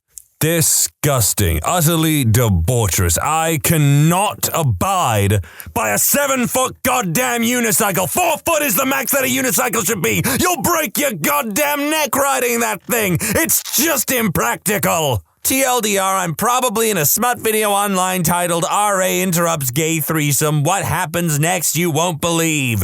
I used to be a resident assistant. I was doing room inspections with my partner, RA. I had given all my residents over a week notice, taped a letter to their door alerting them that I would be coming around. Everything was going fine until we got to room 312. I still remember the room number to this day. We knocked on the door 3 times with no answer. I announced that I was keying into the dorm. We get inside. Everything's normal. I go to the individual bedrooms and knock 3 times again. As soon as I announce I'm keying in, my residents open the door in just gym shorts. Hey, what's up? Live Legacy? Just doing our scheduled room checks? Oh, okay, come on in, without even hesitating or giving me a warning on what I was about to walk into. As he opens the door, I see a naked man dart across the room and into the bathroom. I didn't know he was gay, so that was surprising. But then I walk into the room and look to my left. I see a tiny Asian man was standing in the corner with a laptop in front of him. He was only wearing a cheetah print thong. I quickly avert my eyes and look to my right and I see a camera on a tripod. I dart out of there immediately yelling, "You passed, have a nice day." They could have had kilos of booger sugar in the corner and I wouldn't have cared. How on earth did this one not get gold? This one was hilarious. Didn't really walk in, but the most traumatizing time. When I was 6, I had friends over for a play date, and I went to go hide underneath my grandparents' bed with my friends. My grandparents came into the room after us, so they had no idea we were in there, so they started undressing and went on the bed. Sound started. I started crying, but they were basically deaf, so they couldn't hear me. But my mom walked by the room and thought she heard me crying, so she walks in. Grandparents start screaming at my mom. Mom starts screaming at my grandparents. I run out from under the bed with my friends trailing behind me. It was awful. That is basically the exact same thing that happened in an episode of F is for Family, which is a hilarious show. Another, not walked in, but my parents divorced when I was a baby. I ended up living with my dad and got very sporadic visits from my mom in my hometown of hers. I lived half the country away from her. One summer, in the first few days of a visit to her town, I thought I was alone in the house. I was 15. My siblings were several years younger than me and out playing with their friends, and my stepdad and mom, I thought, were at work. It's hot outside and my stepdad is a tightwad, so there was no AC in the house. I decided I was going to go upstairs and soak in a cool bath for a bit. Since I think I'm alone, I start shedding clothes as I'm going upstairs instead of waiting to get into the bathroom. As soon as I reach the top of the stairs, my mom jumps out wearing nothing but a lacy thong and yells, "Surprise!" Turns out my stepdad was supposed to be home early that day, and since I had only been there a couple of days, she assumed the heavy footsteps coming up the stairs were his. So there was a very surprised, almost naked 15-year-old looking at a very surprised, naked 32-year-old who also happened to be his mom. We talked about it one time several weeks later just so she could explain, and it hasn't been mentioned since. For you weirdos, no arms were broken, I was repulsed, not aroused, and I guess you would have to ask her many partners over the last 4 decades if she was hot. I'm not mad at y'all though, this is what makes Reddit worth my time. It's like a double KO in a fighting game, only with trauma. Double trauma. I was 12 at a sleepover with a good friend of mine. It was around mid-afternoon. I was getting myself some water when I come back to see my friend getting lectured about how messy his room was. It was immaculate, and how he should take responsibility for things. He did. His dad is pulling up carpet fuzz and yelling at him for it. My friend is crying. I kind of pretend that I didn't walk in on that and hung out in the kitchen reading cereal box ingredients. As soon as the dad walks out, his girlfriend comes in through the door in tears. She had told her Corvette running a red light, and now the boyfriend was hysterical, yelling at her and us. They go to their room and there's this banging and fighting noise. Then everything was normal. Took me bloody forever to realize they were addicted to booger sugar. The dad and the girlfriend sound like absolute tosspots. That's all I have to say on that, really. I went on a road trip with my family when I was like 13 or so. We stopped overnight at a motel and my mom asked me to fill the ice bucket with ice from the machine down the hall. I grabbed the bucket and went off to fill it up. When I got back, I had the terrible realization that I didn't remember what our room number was. Starting to panic, figured the only thing to do was to pick a door at random and hope for the best. I picked a door. It was the wrong door. An old man answered wearing nothing but tighty whities, a wife beater, and black dress socks. Behind him, 2 other similarly clad gentlemen sat on the bed next to 3 old ladies in negligee. I asked them where the ice machine was, even though I already had ice in the bucket that I was holding in my hands. He pointed down the hall and I said, "Thank you," and took off. I guess my mom heard me and opened the door to wave me back in. I was only off by a few doors. Worst episode of Showcase Showdown ever. And then you have to sit there and wonder what they're doing a few doors down from you the entire time. Awful. Technically, I didn't walk in on this situation, but bear with me. Something I liked to do when I was very young was bring shoes into the different rooms of the house. I was always very proud of myself and wanted to show everyone that I brought more shoes indoors. Once, I had the brilliant idea to hide in my parents' closet with a pair of shoes so I could surprise them with my ingenuity of now hiding shoes in their closet. I made this, what I thought to be at the time, a very well thought out and super professionally planned scheme. Step 1 of my plan was to set into motion my getting the shoes and bringing them into the room with me undetected. This proved to be an easy success. Step 2 was supposed to go a little something along the lines of show them the shoes once they came into the room, etc., etc. That is where my plan goes all wrong. There I was, sitting in the closet waiting for my parents to re-enter their room when I finally heard the door open. Just as I got my stuff together and was ready to leap from my hiding place and bombard my parents with shoes, I froze. I heard my mum moaning and stopped in my tracks, not knowing what I was supposed to do. Now my plan had been disrupted. So I peeked from the crack in the door of the closet to see what was happening and saw my parents getting it on.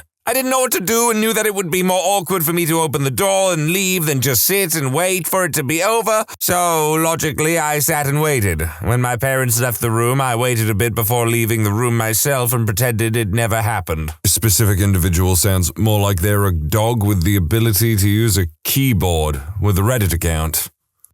Probably late to the party, but I'll post anyways. I was the one walked in on. In high school, I snuck out of the house late at night to meet some friends. And let's just say I was very hungry when I got home. So I raided the kitchen pantry and took the only two edible things that were ready to eat. Plain tortilla chips and plain Hershey's chocolate bars. I go up to my room and start eating the chocolate and chips. Mind you, I sleep naked and it was a little warm in the house. So I'm naked on top of all the blankets, and with the state of mind I was in, I was making a pretty big mess. Crumbs and chocolate bits getting all over my chest. Well, then I pass out. Here comes the problem. I have always been hard to wake up. We're talking now I have to set 12 alarms every morning for work. So every morning my parents, Mom until this incident, would come to my room, open my door, turn on my light, say time to get up, and close the door. Turning on the light was the only way to get me out of bed. So, my poor mother comes to my room to wake 17-year-old me up, and as a 17-year-old boy who is just waking up, I was fully erect. Doors open, lights flip on, and there is her son laying like a dead starfish on his bed, chips, crumbs, and melted chocolate all over his chest with a raging boner. Not only that, but from her ankle, she is staring right down the devil's alley at my taint, balls, and boner. So she screams at the top of her lungs. This scares the crap out of me, so I wake up and start screaming at the top of my lungs. Now she's kind of running in place, flapping her arms around, screaming. I'm screaming naked in horror in my bed, and my dad comes bounding over thinking something is wrong and bursts the door fully open. He yells, "Oh, what the hell?" I try to yell, "Get out!" and cover myself, but really just manage to yell, "Grrr!" as I rip the blanket up and fall off the bed to the side. Breakfast was quiet that morning. I'm going to use the Devil's Alley in the future. That was funny as hell. I would just like to preface I was 5 years old. I was at a campground and headed over to a friend's camper to wake her up in the AM. I walked up to the loft area and shouted her name. Turns out she was in the room to the left, not the right. Her cousin shot up out of bed, staring right at me like my holler was a fire alarm. This wouldn't be worse until you consider she had a glass eye that apparently drifted inwards while she slept. I had no idea who this woman was or what was up with her eye, but I screamed, "No!" the second she opened her eyes. I ran 90 miles per hour that morning back to my place. The worst part was my naive reaction, clearly. I know a swath of very different people, but I've never met anyone with a glass eye personally. Yet. Or as far as I know.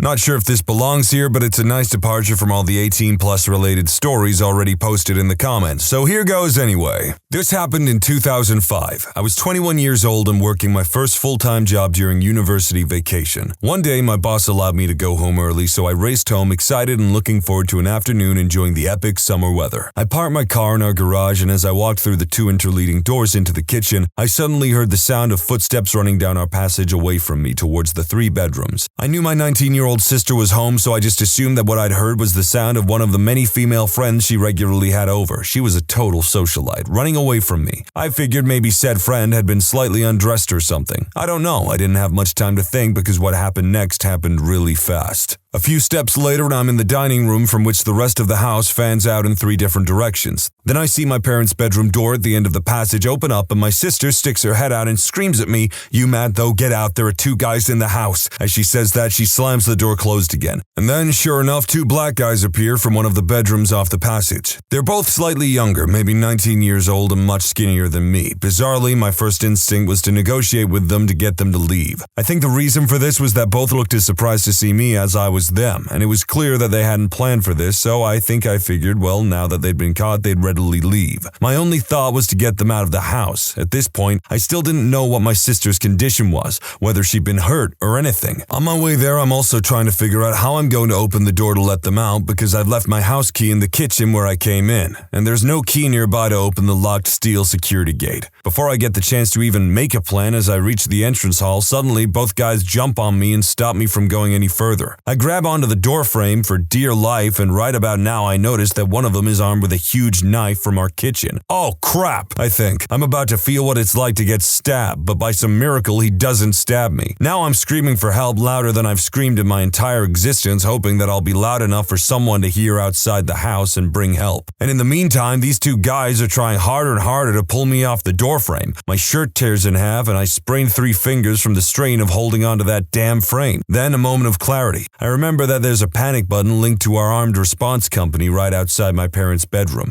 I scream my sister, press the panic button, and I hope she hears me because I'm all out of ideas and all out of hope. Then I hear her shout the last thing I wanted to hear. I can't. I'm tied up. The panic button is mounted at like shoulder height on the wall. In that moment, the most dire sense of panic and fear sets in. People say about scary moments that I nearly shat myself, and suddenly I almost understand what that means. I can feel my butthole puckering uncontrollably while I wonder what the hell is going to happen to me now that nobody is coming for help. Just as I'm giving up hope, the house alarm starts wailing. It is loud, so loud it physically hurts my ears, and the siren is mounted in the ceiling right above me and these two thugs, so it is super uncomfortable. I scream at the thugs that the police are coming. I notice that they looked almost as afraid as I am. They let go of me and run down the passage. Turns out they left via my bedroom window. I later learned that following my scream for her to press the panic button, my sister was somehow able to sort of shimmy her way up the wall from a prone position to where she could reach the panic button. I also learned that frighteningly, thanks to recent home renovations, the wire in the room next door linking the alarm system to the phone line had been cut. So although the alarm went off, nobody was coming to help. Fortunately, the two thugs didn't know that. This whole episode must have taken no longer than maybe 2 minutes tops, but it felt like it went on for a half hour. Anyway, seconds later, there's a knock on the door. It's my friend Bruce popping over for a visit, and I'm still in such shock at that point that I can barely think straight enough to let him in. But I did, and it's lucky he was there as he went to find my sister and untied her. Fortunately, she was unharmed, although she was convinced that the two had planned to grape her and that the only thing that prevented it was my early arrival home. We immediately called the cops, who arrived very quickly along with a volunteer trauma counselor, our armed response guy, and an armada of the other security companies and agencies in the area. They are all linked to the same radio network and all assist each other very effectively. In spite of the police's genuinely best efforts, by then it was too late and unfortunately, the two thugs were never caught. On the plus side, my folks immediately bought a new house in a much safer suburb far from that one, and within a few months, we were out of that hellhole of a suburb. And also, it forced me to take stock of my personal safety, so now I'm far more aware and I'm far more prepared should anything like that ever happen again. God forbid. I'm sure a lot of people are thinking the same thing right now. I want to hit the gym so goddamn hard right now. It's these kind of situations that you need to be prepared for. And having a home invader, 2 home invaders, is probably absolutely terrifying, especially when you've got family that you don't know what their condition is. Like, I can completely understand why this dude's mind just went completely blank, why he reacted the way he did. I know I'd go absolutely berserk if there was a stranger in my house, stealing my stuff, trying to hurt my family. I don't frickin' know. But then again, in the UK, you're not actually allowed to defend yourself, it seems, from people who are trying to commit violent acts against you because our laws are, well, I can't use that word, but I'll say stupid, and you can think about what I actually wanted to say. Anyway, try and stay sharp, be ready for people who try to mess you about, hurt you, whatever. Hit the gym a little bit, do a bloody boxing class or something. I did frickin' Jeet Kune Do, and frankly, this has put me in a foul mood all of a sudden. What was your best "you have no power here" moment? When I realized I could just hang up on my sister when she wanted to yell at me on the phone. As a 12-year-old, that was a powerful moment. My sister is 6 years older than me, so after she was 18 and out of the house, she realized she could talk to me any way she wanted, and if I wanted to say something back, she would run to our parents. Fast forward 6 years, her and my parents took me out to eat for my 18th birthday, and she caught an attitude and I cussed her out. She gets the fish look on her face and looks at my parents, at which my mom laughs, shrugs, and says, "He's an adult now and he's tired of your crap." This is funny. Me and my brother did not get along that much when we were younger, but the moment he moved out, we got a lot closer. Sometimes you just don't make good roommates with people. I worked at Domino's and there was this old lady who ordered from us a lot and was always unpleasant. One day she calls and makes an order she must make a lot because she knew exactly how much it was supposed to cost down to the penny. I put in her order and tell her how much it is, and she starts getting upset because the order is 2 cents more than what she usually pays, and starts accusing me of trying to steal money from her. She asks, "How much money do you make stealing 2 cents from every customer?" Well, if I was trying to steal money and I did it to 100 customers, I would have made a whole $2. I didn't know what to do because she wouldn't accept the order and it was exactly how much she thought it would be. And there's nothing I can do to remove 2 cents from an order, so I asked the manager and she just tells me to hang up. I was new at the time, and I'm guessing that this wasn't the first time the store got screwed over by this woman. It felt amazing, and that was the only time I had to deal with that customer. I used to work at a call center, and I loved hanging up on terrible customers. I once worked for a shady company that sold and repaired expensive American vacuum cleaners. I was the service manager. I had planned a 6-week scuba diving trip with a mate for 2 years. They were well aware of this and said it was fine. When the time came close, I put in my application for 6 weeks leave. I was called into the owner's office and was told that I could only take 3 weeks. I had saved up the time with their permission. I pointed this out and they were adamant that 3 weeks was the most that they were prepared to authorize. I even tried to negotiate them to 5 weeks, but they firmly rejected it. So I walked away from the office, wrote my resignation letter, and left. Had a great holiday diving the Great Barrier Reef. They rang me up weekly for a solid 3 months, offering all sorts of incentives to come back. But by then I had already won a great government job. Screw you, Tony and Ann. If the military ever taught me anything, it's to get everything in writing. That, "Hey sir, I'm taking leave for the 4th of July for 4 weeks," and his, "Yeah, sure," in passing in February means nothing unless you have it in some form of physical writing. Email, paperwork, or whatever you have, document everything. I agree with this statement. Always create a paper trail at your job. It will most likely save your butt in the future.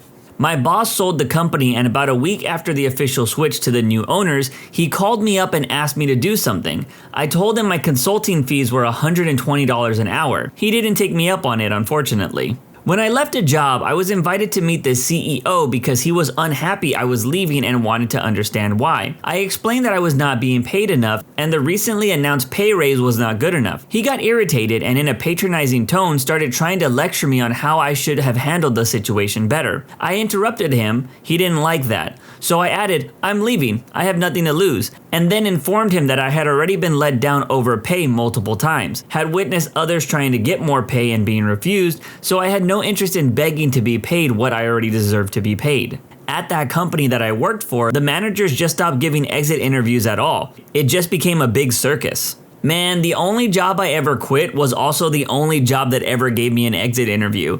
I had nothing really to say, so I ended up just saying that the break room needed recycling bins. The interviewer was so confused.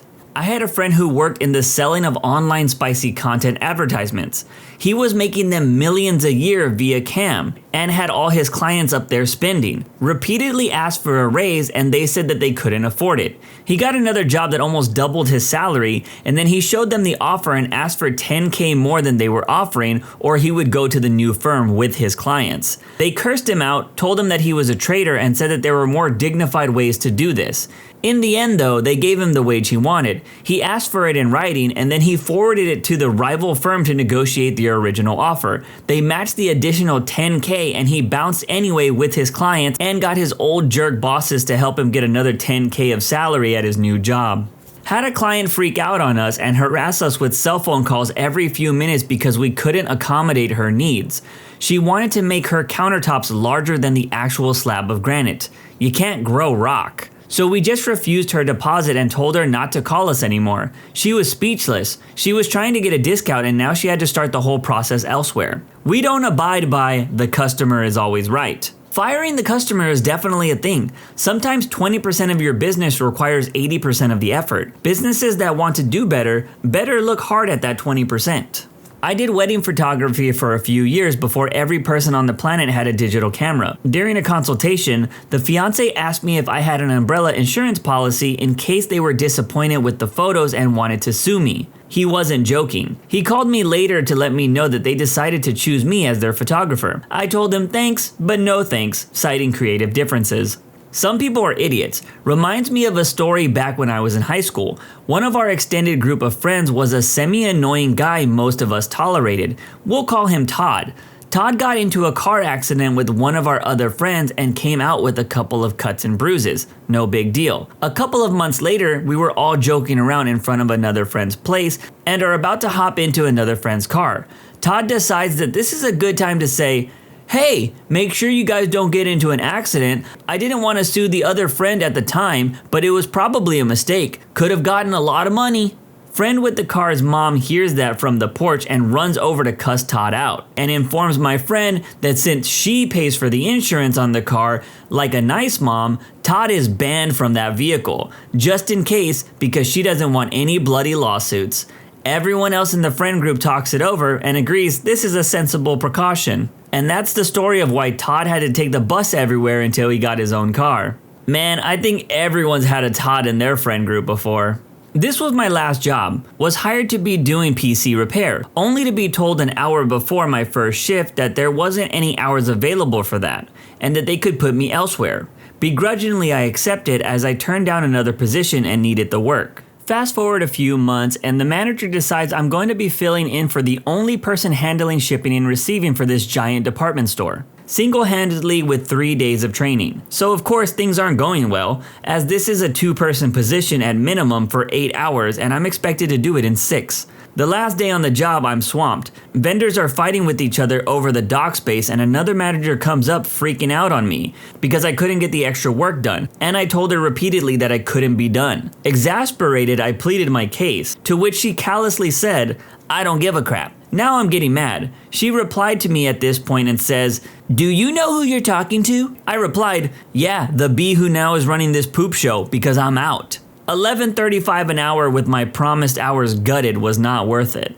I was hired to build a website. I knew basic HTML and was forced to apply.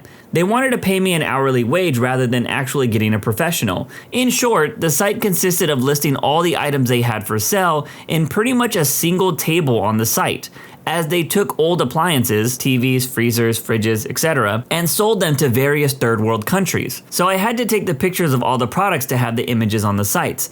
They give me a cheap camera that dies after every 2 pictures I take. Boss's wife and another random staff member are there. All they do is sit on their butts chatting and do no real work, leaving the actual work to the other staff. I point out that the camera is dead. They tell me that I'm lying. Suit yourself, I'll sit down and do nothing at all until the boss is back next week. The next day I'm told to do work, point out that the camera is still broken, and get told to take it back if I want to, but while I'm out of the office I'm not getting paid.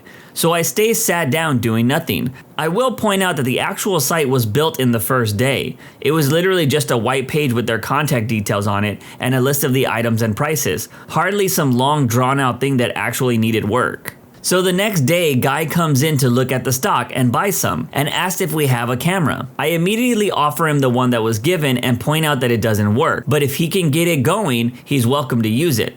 Boss's wife states that it does in fact work and that I'm an idiot. Potential buyer looks it over for a few minutes, tells her rather bluntly that it doesn't work, and I grab my coat and tell her I'm done here as well. Boss did try calling me the week after to go back, but I had no intention of working in that office with her. Plus, what am I going to do once I've gotten the pictures anyways? I was hardly going to be kept on to take one picture every month or so. I would have probably stayed at that job if I was collecting a paycheck for doing nothing. My old job had so much downtime in between assignments that I started taking my laptop to work and editing my YouTube videos. I was able to put out so much content while still getting paid. I was working in retail and a customer walked up and asked if since the ATM was broken, if she could buy something then return it for cash. I had no clue, so I called over another employee who had been there for a while and they said no. Furious, she demanded to speak to our manager. We call over the supervisor of our section and he listened to her question and he said no. Furious, she demands his manager. He calls over the manager and she shows up. Surprising, the answer was no. Customer is red in the face and demands another manager. We call over another manager, wink wink. She asks again and he says no. When she said she wanted his manager, the owner said, "I'm the owner of this store. The answer is no. It's against company policy." She stormed out, surprisingly not asking for the CEO of the company. She didn't take no from 2 employees, 1 supervisor, 1 manager, or the owner. And Jesus freaking Christ, when you have 5 people of increasing power lined up telling you no, and there is a line of bored customers behind you, I think you need to stop. As someone who worked retail for many years, I will tell you, people will complain as long as they can if they think they can get what they want. I had found another job and was just waiting it out to get my bonus. For about 3 months, I was free to express myself in ways I wouldn't have otherwise. I had noticed that my vacation time had not been approved, and normally I would have asked about it, but I decided to see how it might play out. My manager called me in about 2 weeks before my vacation to inform me that it was denied. I wasn't the least upset, but I informed her that I was going to take it anyways. She threatened me in every way under the sun, which only made me laugh at her. Everyone was surprised when I left her office smiling as they had heard her. I went to check my desk, printed off my resignation, and gave it to her. Got my bonus, got my vacation, and also got an extra 2 weeks paid because I was going to a competitor and they didn't want me sharing information. I did something similar. I handed in my 2 weeks notice at this one place as I had already got hired in another city, and I was going to move. The manager, who was just the worst human being spreading misery in a bag of skin, tried to tell me that it's my responsibility to find and train a replacement. And if she doesn't like them, then I'll have to stay until she finds someone she does like. I told her straight up, in 2 weeks, I'm gone. Or you can fire me right now. I don't care. I'm not spending 1 second of my time finding a replacement. That's your problem. It's not my fault you're such an insufferable thunder bee that no one wants this job. At that point, she was actually yelling at me. I could no longer use this place as a reference, like I could possibly give a crap. I can't use my last job as a reference either. I made a TikTok video of myself flipping off every camera in the building on my last day. I also hid a bunch of comedic stickers of myself all over the building for people to randomly find. Company did restructuring and laid off about 30 of us. My boss, picture female Limburg, gave me my contract package, which also included a lecture of if I was a better worker, the company wouldn't be doing this. After a month, they realized it was a mistake and told us that they were nullifying our contracts and that we could have our jobs back. I said that my attorney wasn't aware of a contract nullification given in the language in the document. And if they didn't want to stand by their commitment, we had already retained counsel, so whatever would happen, would happen. They came back and said we could have another 1-year package over and above salary if we stayed for a full year. I quit on the 366th day, and my boss told me that she was hurt and that this was very hard for her. I just called her a psychopath and walked out of the building. I was in a wedding party, and there was a brief lull in between scheduled parts, and we were all just milling around waiting. The bridesmaid, known for being obnoxiously bossy, starts barking out orders to every single person. As soon as she's finished, the wedding planner, who was standing right behind her, says, "Nobody do any of that," and then told us to sit tight. It was great. There's always that one person that tries to take charge when somebody else is already in charge. Got out of the Army and joined the Air Force National Guard in my home state. 20 minutes after leaving my new base for the first time, I receive a phone call from a guy introducing himself as a sergeant first class from the Army Reserve, informing me that his system shows my name had been pulled from the reserve pool to deploy to Iraq within 3 months, and he congratulated me. I kindly informed him that 1, I had just returned from deployment before getting out and was still guaranteed more than 3 months stateside, and 2, I had enlisted in the Air Guard and therefore exempt. He got irritated, raises his tone of voice, and said, "Well, you better get that paperwork to me ASAP because my system says you're going." I told him I signed a contract which binds me to that, not your system. It's not my job to update to ensure your system is up to date. I give him the name of the organization I was now affiliated with, the city, the state I was in, and my recruiter's name, rank, and personal phone number. Now you have several different ways to contact who you need in order to get your system updated, and I just hung up on him. Question? Did you join the Air National Guard in part to keep what tried to happen from happening? Was this pretty common for the Army to try to reel people back in? No and no.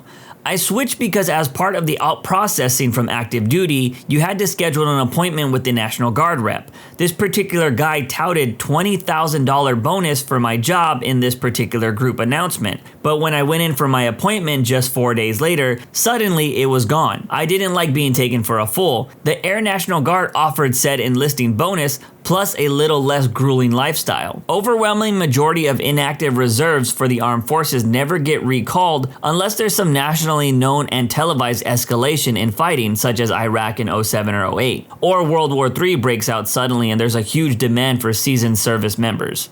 Credit union tried to bill my father's estate for a card they wouldn't provide documentation for. I told them in detail why this wasn't going to happen. After my father passed away, there was a small amount of estate-related issues to take care of.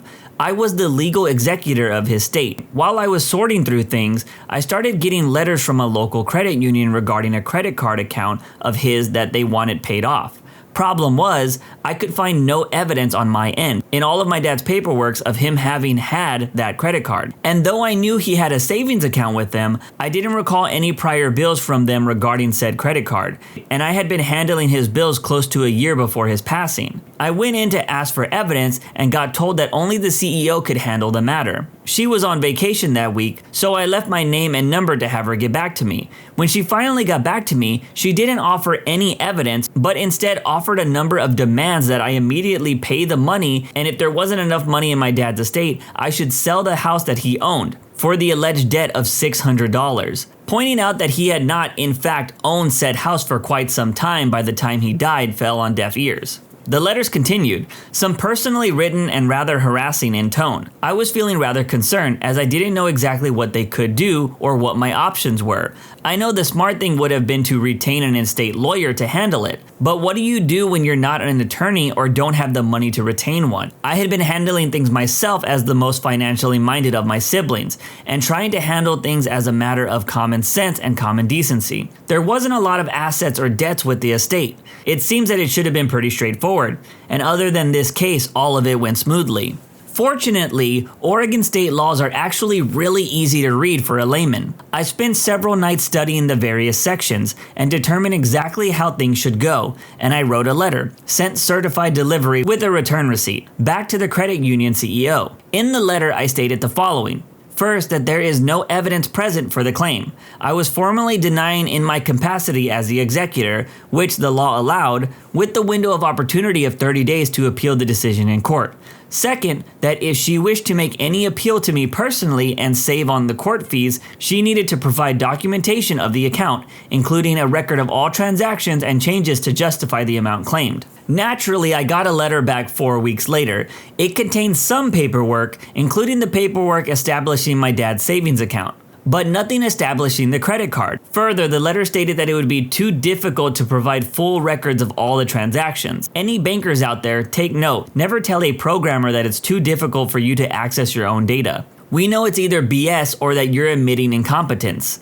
This would have been a 5-minute database query for me, and that's if I had to look up the tables first. The letter reiterated the demand for immediate payment, again stating the house, which again, not actually my dad's, but she kept insisting it was, and said that it would need to be sold for payment. I wrote another letter. In this letter, I clarified several points for her. First, that as she had not provided the required documentation, she had not actually made an appeal that would be subject to evaluation, let alone acceptance. Therefore, the original denial of claim stood unchanged. Second, that it is not her place to determine my father's assets, as she is not the executor of state.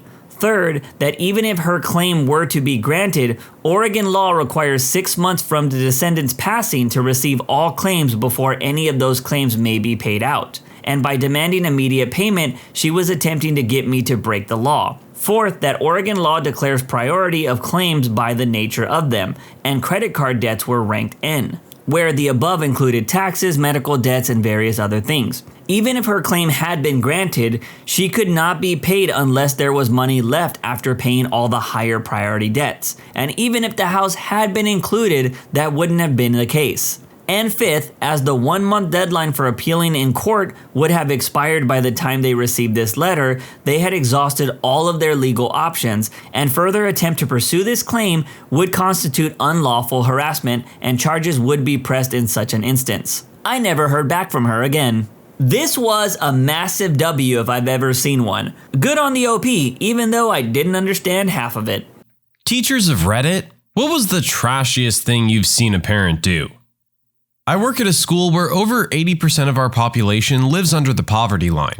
I keep a cabinet full of hygiene products for kids to take. Deodorant, lotion, chapstick, hair gel, feminine hygiene products, shampoo, conditioner, those kinds of things, in travel sizes. Being a teen is hard enough without having to cope with hygiene problems due to a lack of funds at home. So one day the entire thing is empty. Odd. I refill the cabinet and 2 days later, all of it's gone again. I refill it with the last of my supplies and catch the kid in the act of sweeping everything in his bag. I stop him and take him into the other room to talk to him. He'd told his mother about the cabinet and she'd ordered him to bring her everything he could get. She was returning the items to Walmart for store credit to buy cigarettes and beer. I told him to tell her the cabinet's locked now. I bought a bike lock so it was not a lie. It was sickening.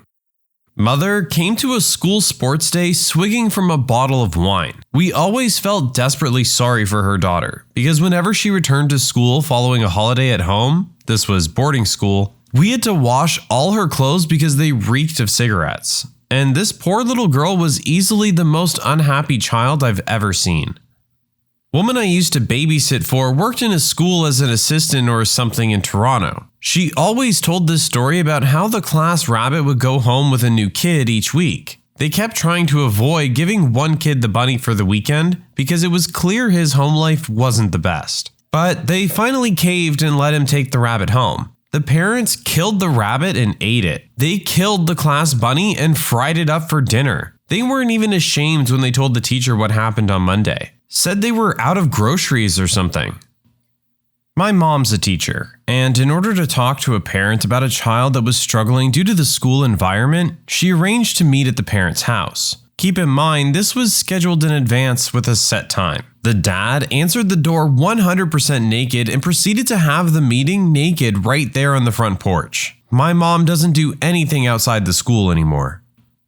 Well, in my profession, it's more often what the parents don't do that wins them the Parent of the Year award. But I do have a couple of Hall of Famers. I'm a special education teacher, so I deal with kids with all kinds of physical, emotional, and academic disabilities. I took care of a little girl who had a number of complications due to spina bifida. Her mother couldn't be bothered to take care of her. The girl wore diapers and was cathed. She requires 3 to 5 diaper changes a day. Mom would only send 5 diapers a week. The thing is, she was getting full services from her community, so she was being provided with plenty of supplies. We suspect Mom was probably selling the extras. I ended up just buying her diapers. Mom would not change her catheter regularly. We would change it out at school, but other than that, she'd go another 24 hours before a change out. Longer if it was a weekend. The smell from the infections she'd get after a weekend was horrendous. She had lice constantly and oozing bedbug sores. Mom would always just tell us to F off when we'd call her and tell her to take her to a doctor. Found out later in the year that she also had scabies.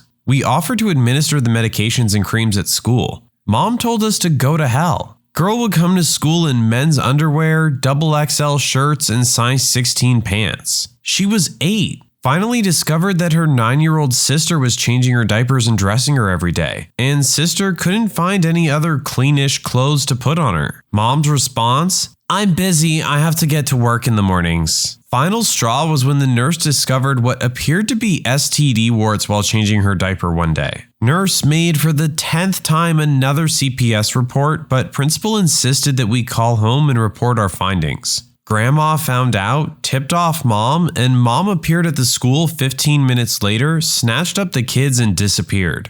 Investigators showed up 15 minutes later, but Mom was already long gone. Never saw the kids again.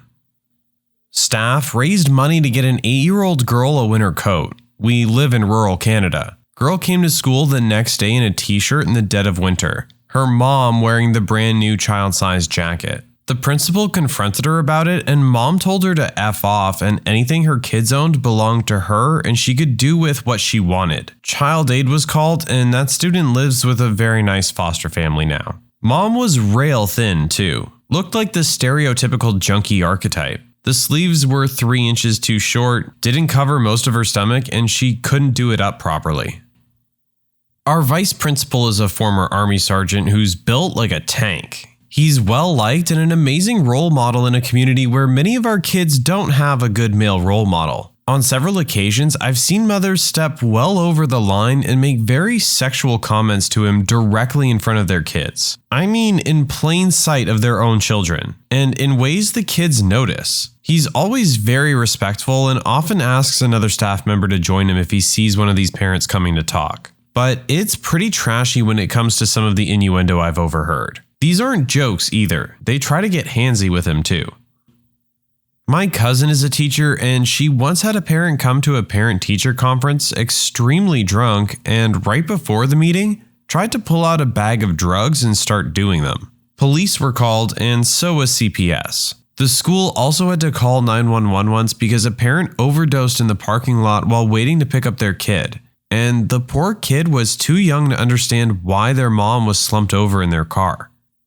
I'm a high school teacher, and one time a parent of a child who had been going back and forth with another child on social media came to school to confront the other girl. The mom ended up bursting into my classroom to try to fight one of my 9th grade girls, sending us into a lockdown until the woman was removed by the police. I do want to make clear that the systems in place have failed this woman, her family, and her friends at basically every level, and I can understand why she felt like she didn't trust any systems to handle the situation. By the end of the school year, this particular mother was helping chaperone events and was a good role model for our young people. Her daughter was one of the best performing students in the grade.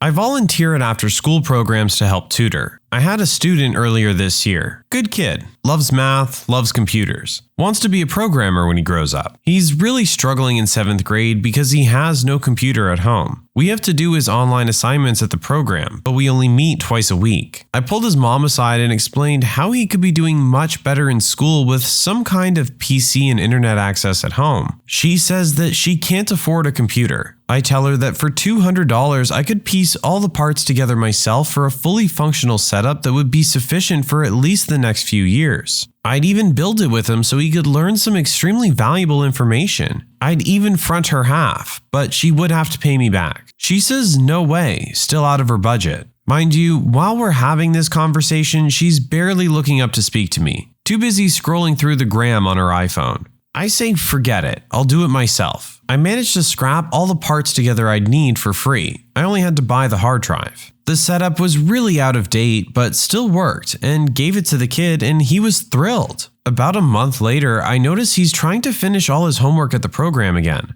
I ask his mom if everything's okay with the computer. She says it broke down. I say, okay, what happened? I'll pick it up and I'll try to fix it. She says she had to throw it away. I pull the kid aside and ask him. He tells me she sold it to her cousin for $50. I really don't like calling people trashy when they're apparently stuck in a culture of poverty. Maybe she needs that $50 for the light bill or groceries. But at the same time, she spends 3 times that amount on her cell phone each month. So it really just broke my heart. It was like she's doing everything in her power to ensure that her kid has no chance at a decent life. I work in a school in one of the most socially deprived areas of the UK. At Parents' Evening, we give every parent a printout of their child's grades in each subject, alongside their target grades. Last year, we had the parent of an 11-year-old respond to this printout by shouting, "What the F am I gonna do with this? I can't effing read, can I?" This was in front of other children, parents, and her child's teachers. I've worked in behavior units / juvies for a few years, so you can imagine the families we get. My personal favorites, number 1, took the kids out on the last day of term, pull into the driveway, and one of the kids' mothers is standing there, can of Monster in one hand, cigarette in the other, and wearing a miniskirt and knee-high boots in the middle of winter. Number 2, one grandparent used to come in wearing a dirty singlet with his belly hanging out, would try to kiss me and call me love, darling, and babe. And number 3, a kid left grounds without permission, so didn't have his phone or anything, which we confiscate. Mom came to pick it up, and when the principal tried to engage her in a conversation about her son's behavior, she attacked him with her handbag. I have 2. There's a parent who would walk through our closed campus every single day. As teachers, we're supposed to stop her because it's a closed campus. Every single day, she would pretend she didn't know the rules. We always knew it was the same parent because she would let her younger children who weren't in school yet ride around on their scooters ahead of her. One day she was walking through with a stroller. She was not paying attention and her freaking baby started falling out of the front of the stroller. I saw 4 teachers jump up to help the kid and the mom didn't even acknowledge. The other one happened directly to me during parent-teacher conferences. I was meeting with a mom and her live-in boyfriend about her son. At the end of the conference, I asked if they had any questions I could answer for them, and he started asking me personal questions and flirting with me. I deflected and told them I had more conferences, but other teachers have told me that parents have hit on them before, so it's probably pretty common. Not a teacher, but a college administrator. Parents will call in very frequently when there's an issue with their student's living situation. If they're a jerk, which is frequent, I quote FERPA to them. Best example, I had to bill a student for around $600 in damages to their room at the end of the year. Mom called me peeved off about this because they'd tried to repair the damages, but very poorly. She ended up yelling about this over the phone, and I reminded her that her son was 22 years old and that I could only talk with him about this. Kid calls me back the next day and apologizes for his mom being a jerk to me and asks if I'm able to just feed his mom a bunch of bull when she calls back. It's a weird line of work.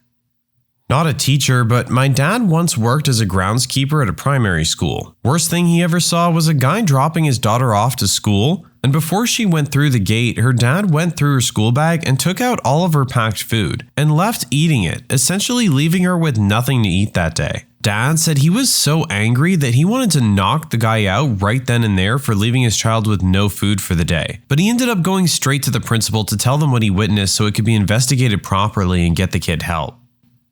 My kid went to the preschool run by the public school system. Every student there was either 3 or 4. One day, I saw one of his classmates' moms open the front passenger door. Kid climbed in and they drove off with the radio cranked and the little girl dancing on the seat leaning against the dashboard. The back seat was totally empty, not even a car seat. The next day, I offered the lady my other kid's seat. I'd buy another one on the way home. She told me to F off and drove away with her daughter again standing on the front seat. I let the principal know and we watched the car drive into traffic towards the highway. Day 3, I've called the police, but they'll only come out if I call during the pickup. Great, that'll only take 30 minutes for them to get here. After mom drives off with daughter dancing on the seat again, I tell the principal I'm reporting the mom to family services if she won't intervene. On day 4, a guy shows up in her car and comes nose to nose with me without even so much as an introduction. He says if I keep harassing his woman, I'll regret it. I tell the principal, nothing she can do. They stop bringing the kid to school after that. My mom is a middle school teacher. Just about every day, some crap parent doesn't come pick up their kids because they literally forgot about them or were passed out drunk or on drugs. Then the poor child gets sent to daycare, which is not free. Then the horrible parents complain about the charge. My mom has had to bring random kids home before who barely know the way home. It's really sad.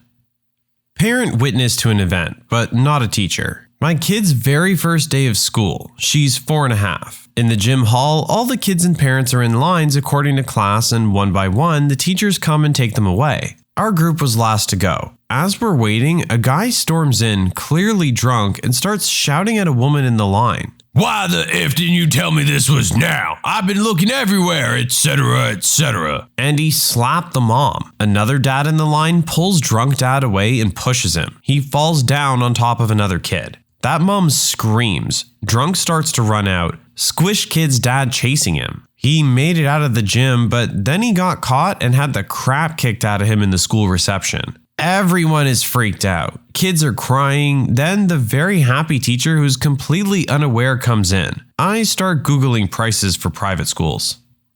I work in a middle school with an elementary school next door. 2 girls from my school were arguing all day and told their parents about it when they got out of school. The parents proceeded to call their families up to the elementary school and fought in front of a bunch of kindergartners. Knives and everything. The cops were called, and I think some of the parents are still in jail for gun possession and parole violations. One of the kids was pulled from our school and put in foster care.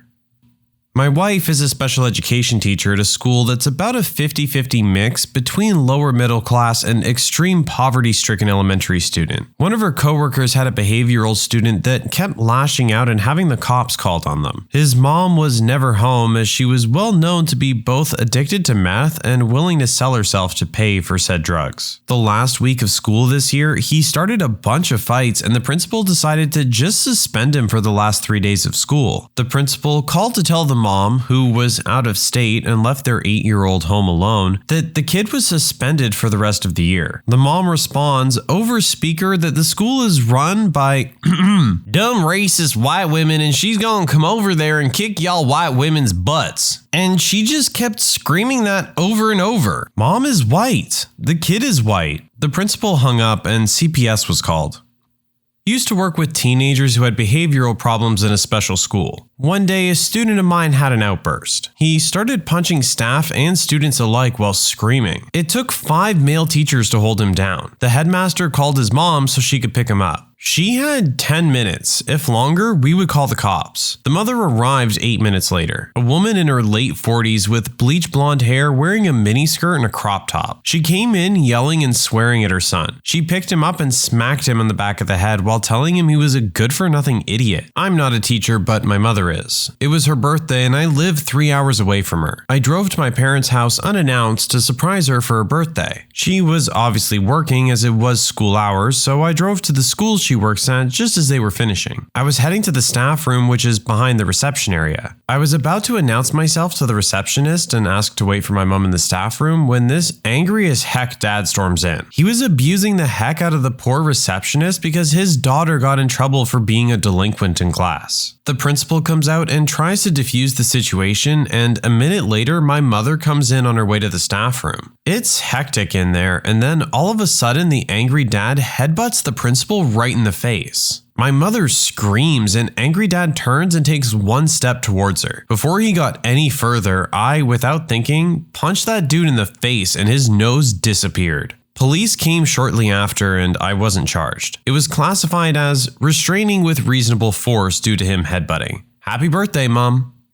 I worked with infants in a daycare where 85% of the children were there on vouchers. The government was paying for their care because their parents couldn't.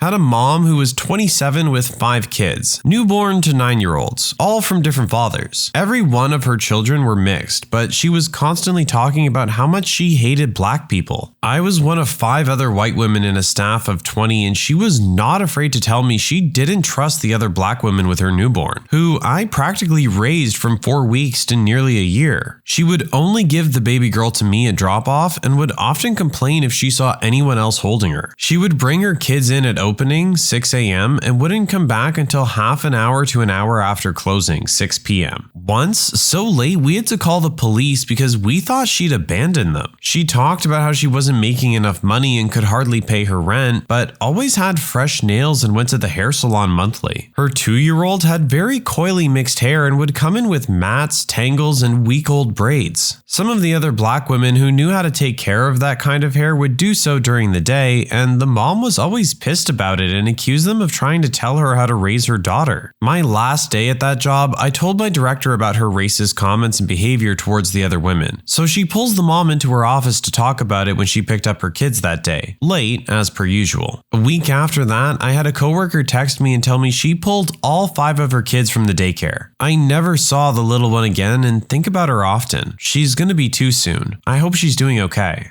Not a teacher, but a parent. There's this one child that my daughter's been going to school with since kindergarten. She's, for lack of a nicer term, a bit of a jerk. I hear stories from my daughter and her friends, and whenever I come to their school to eat lunch with my kid or help out, this other girl is always like, "Why are you even here? Don't you have something better to do?" Anyway, one day I roll up to drop off in the AM. It's December in Wisconsin. This girl is running around in a tank top. I'm like, dude, where's your coat? Apparently, mom lost it. Dropped her off at school, not only without it, but in a tank top. I ran into her and her mom at TJ Maxx once and everything made sense. She looked cracked out of her mind. Not a teacher, but my mom is. She teaches the visually impaired. There are these 2 students of hers whose parents, mainly the mom, tell them that they can't do anything and won't be able to do anything, and all they do while at home is sit around because their mom makes them. However, my mom has been teaching them for about 4 years, trying to get them to believe in themselves. It mostly has worked, but recently a different teacher told them that they can't do anything as well. So that has been a huge setback for them. I just think that it's really trashy for a parent to tell their kids that they can't do anything, even though they can do many things that other people can. Last year, I taught 5th grade. I had a student for 1 block a day that was a little mentally unstable. She developed a crush on another girl and began writing a ton of creepy notes. The school was handling it, but apparently the second girl's mother didn't think that was enough. So they drove to the first girl's bus stop in the morning and started yelling and threatening her. They basically had her cornered when the bus driver showed up and had to pry this raging mom away from the student. What was the biggest plot twist that happened in your life? My mom and I haven't really had a relationship for the past 5 years, for a lot of reasons. A couple of huge parts of that being my having left the religion that I was raised in and her having severe bipolar disorder that made her nearly impossible to deal with, which she refused to maintain treatment for. We have only spoken once in the last 5 years and it was awful. It was about a year and a half ago. I drove down to California to visit her, 450 miles from me, and tried to patch things up. It ended up in a huge blowout fight and generally went as poorly as it possibly could. We never spoke again. One morning in May this year, my dad showed up at my door randomly. He and my mom had been divorced for many years and said we needed to talk. The apartment building my mom was living in had been set on fire and she didn't make it out. I still can't believe how hard it hit me. It changed me, maybe forever. The worst part was about 3 weeks ago when I was trying to remember the password to an old PayPal account. I had to have it reset and it was sent to an old email address that I haven't used in years. When I logged in, I found an email from her, sent just shortly before she died, apologizing and trying to reconnect and make amends. We had been out of contact for so long it was the last email address she had for me, but since I hadn't been using it for years, I didn't get her message until months after her death. That is exceedingly tragic, and I just feel like even if you don't see eye to eye, you need to have some method of communication and keep each other up to date on how to get to each other, at least if there is some kind of emergency in your lives. Wife was pregnant with our third and last planned child. We ended up in ER. She was miscarrying. The nurse cried because the fetus was not viable, so there was nothing to be done. It was horrible. One of the first times I felt completely helpless as an adult. Well, turns out the miscarry was actually her body making room for twins. The girls are now 5. Went from losing 1 to gaining 2. I apologize for poor phrasing. I typed it late on mobile. Let me clear up some things. The couple previous ultrasounds only showed a single baby. There was only a single heartbeat. The miscarry symptoms, horrible cramping, pressure, blood loss, was her body preparing for twins. We did not lose a baby. We were told we were losing it by doctors and had accepted that. The position of fetus B was in a dangerous location that would make overall development and C-section very dangerous. We were told the second time that we'd more than likely lose a baby. My wife Grace was put on respite and went on to carry the twins to full term. The unlikely twin is named Grace. Smiley face. That certainly started off rocky, but turned out all right in the end, thank goodness.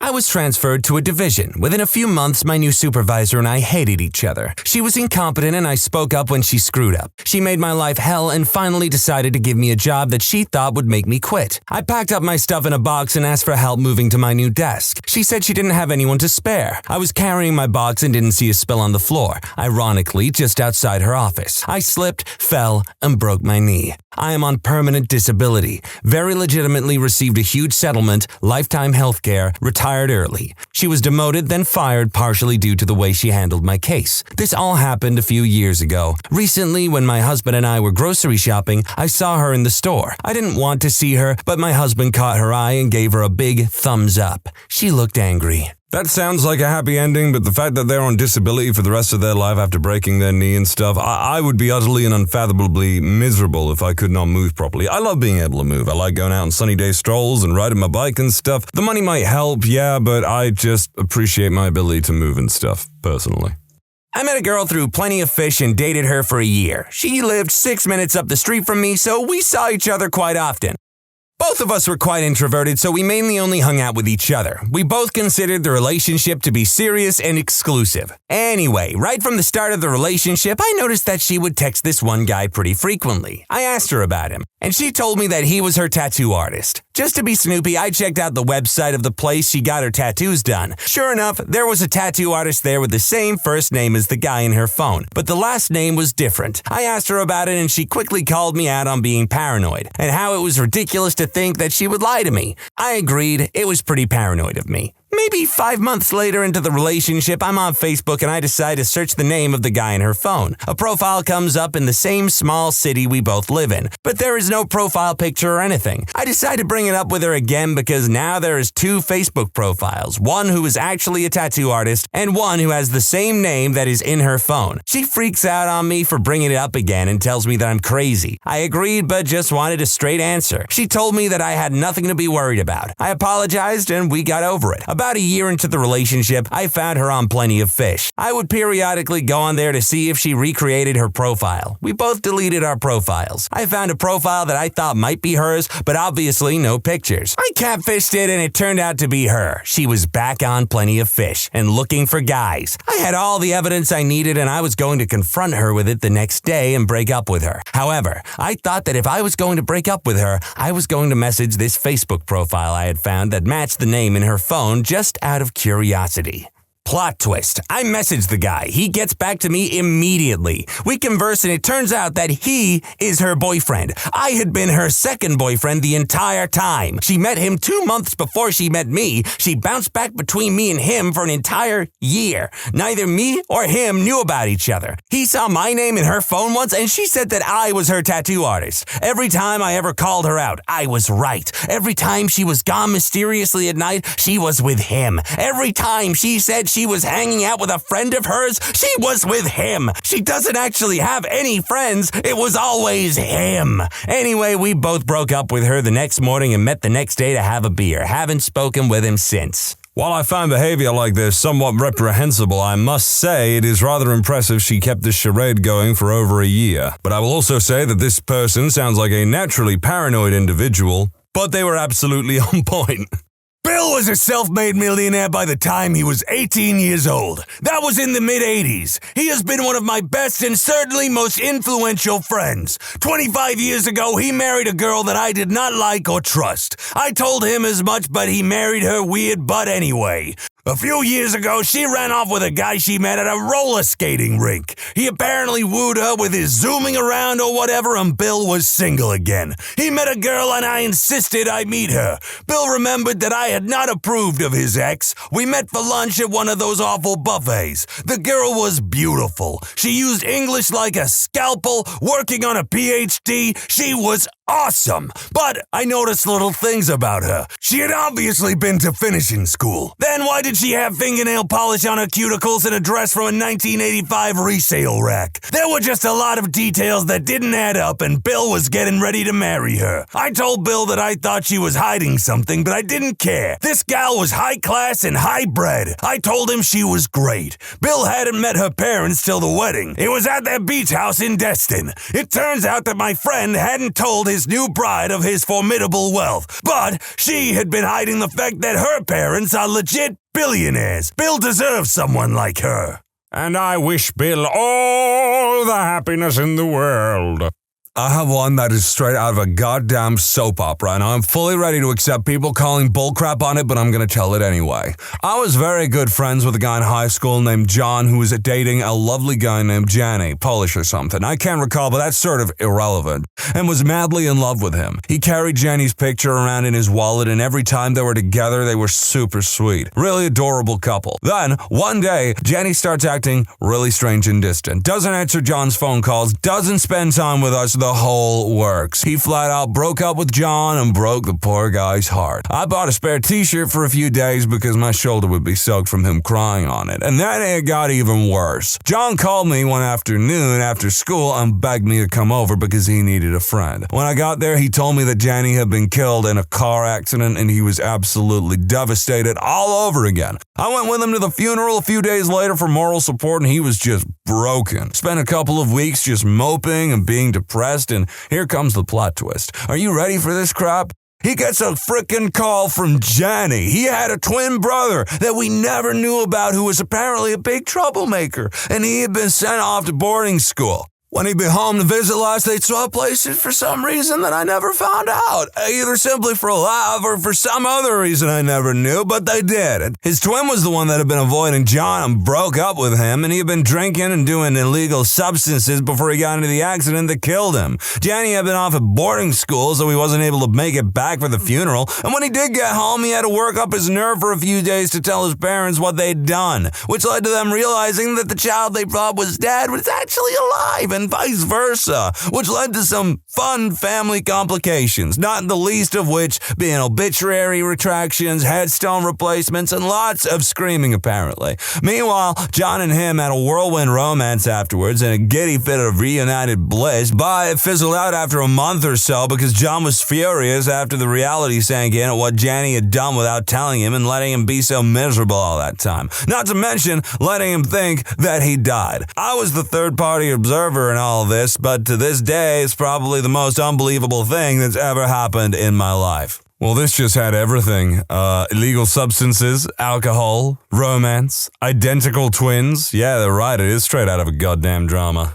Told this before and will again. I was a little goth girl in high school and secretly had a mad crush on an upperclassman that was a wrestler and did cross country. My cousin, who was Little Miss Socialite, also had a crush on him and hit on him constantly. He and I were complete opposites. We rode the same bus and I was pretty sure I was invisible to him. So one day, his friends start picking on me. He gets up from the front of the bus, moves to where his buddies and I are sat, and sits down next to me, throws his arm around me, and they stop. This annoys the hell out of my cousin as he and I become friends, and he constantly ignores her advances. She later goes on to have me expelled by saying I had a bomb and was going to blow up the school because she didn't like this or that her BF and I were close friends. This ruined every friendship I had except the one with my and her crush. He and I remained friends even after he moved away, and then closer friends when he moved back. Today, he and I are going on 4 years together. We bought a house and car, had a daughter, and are working on plans to build our next and probably permanent home. 10 years later, that B-word is still greener than a Granny Smith apple. Little did the cute AF goth girl's cousin know is that when she accused her of being a literal terrorist, it only made him want her more. Had a child with a woman I didn't love.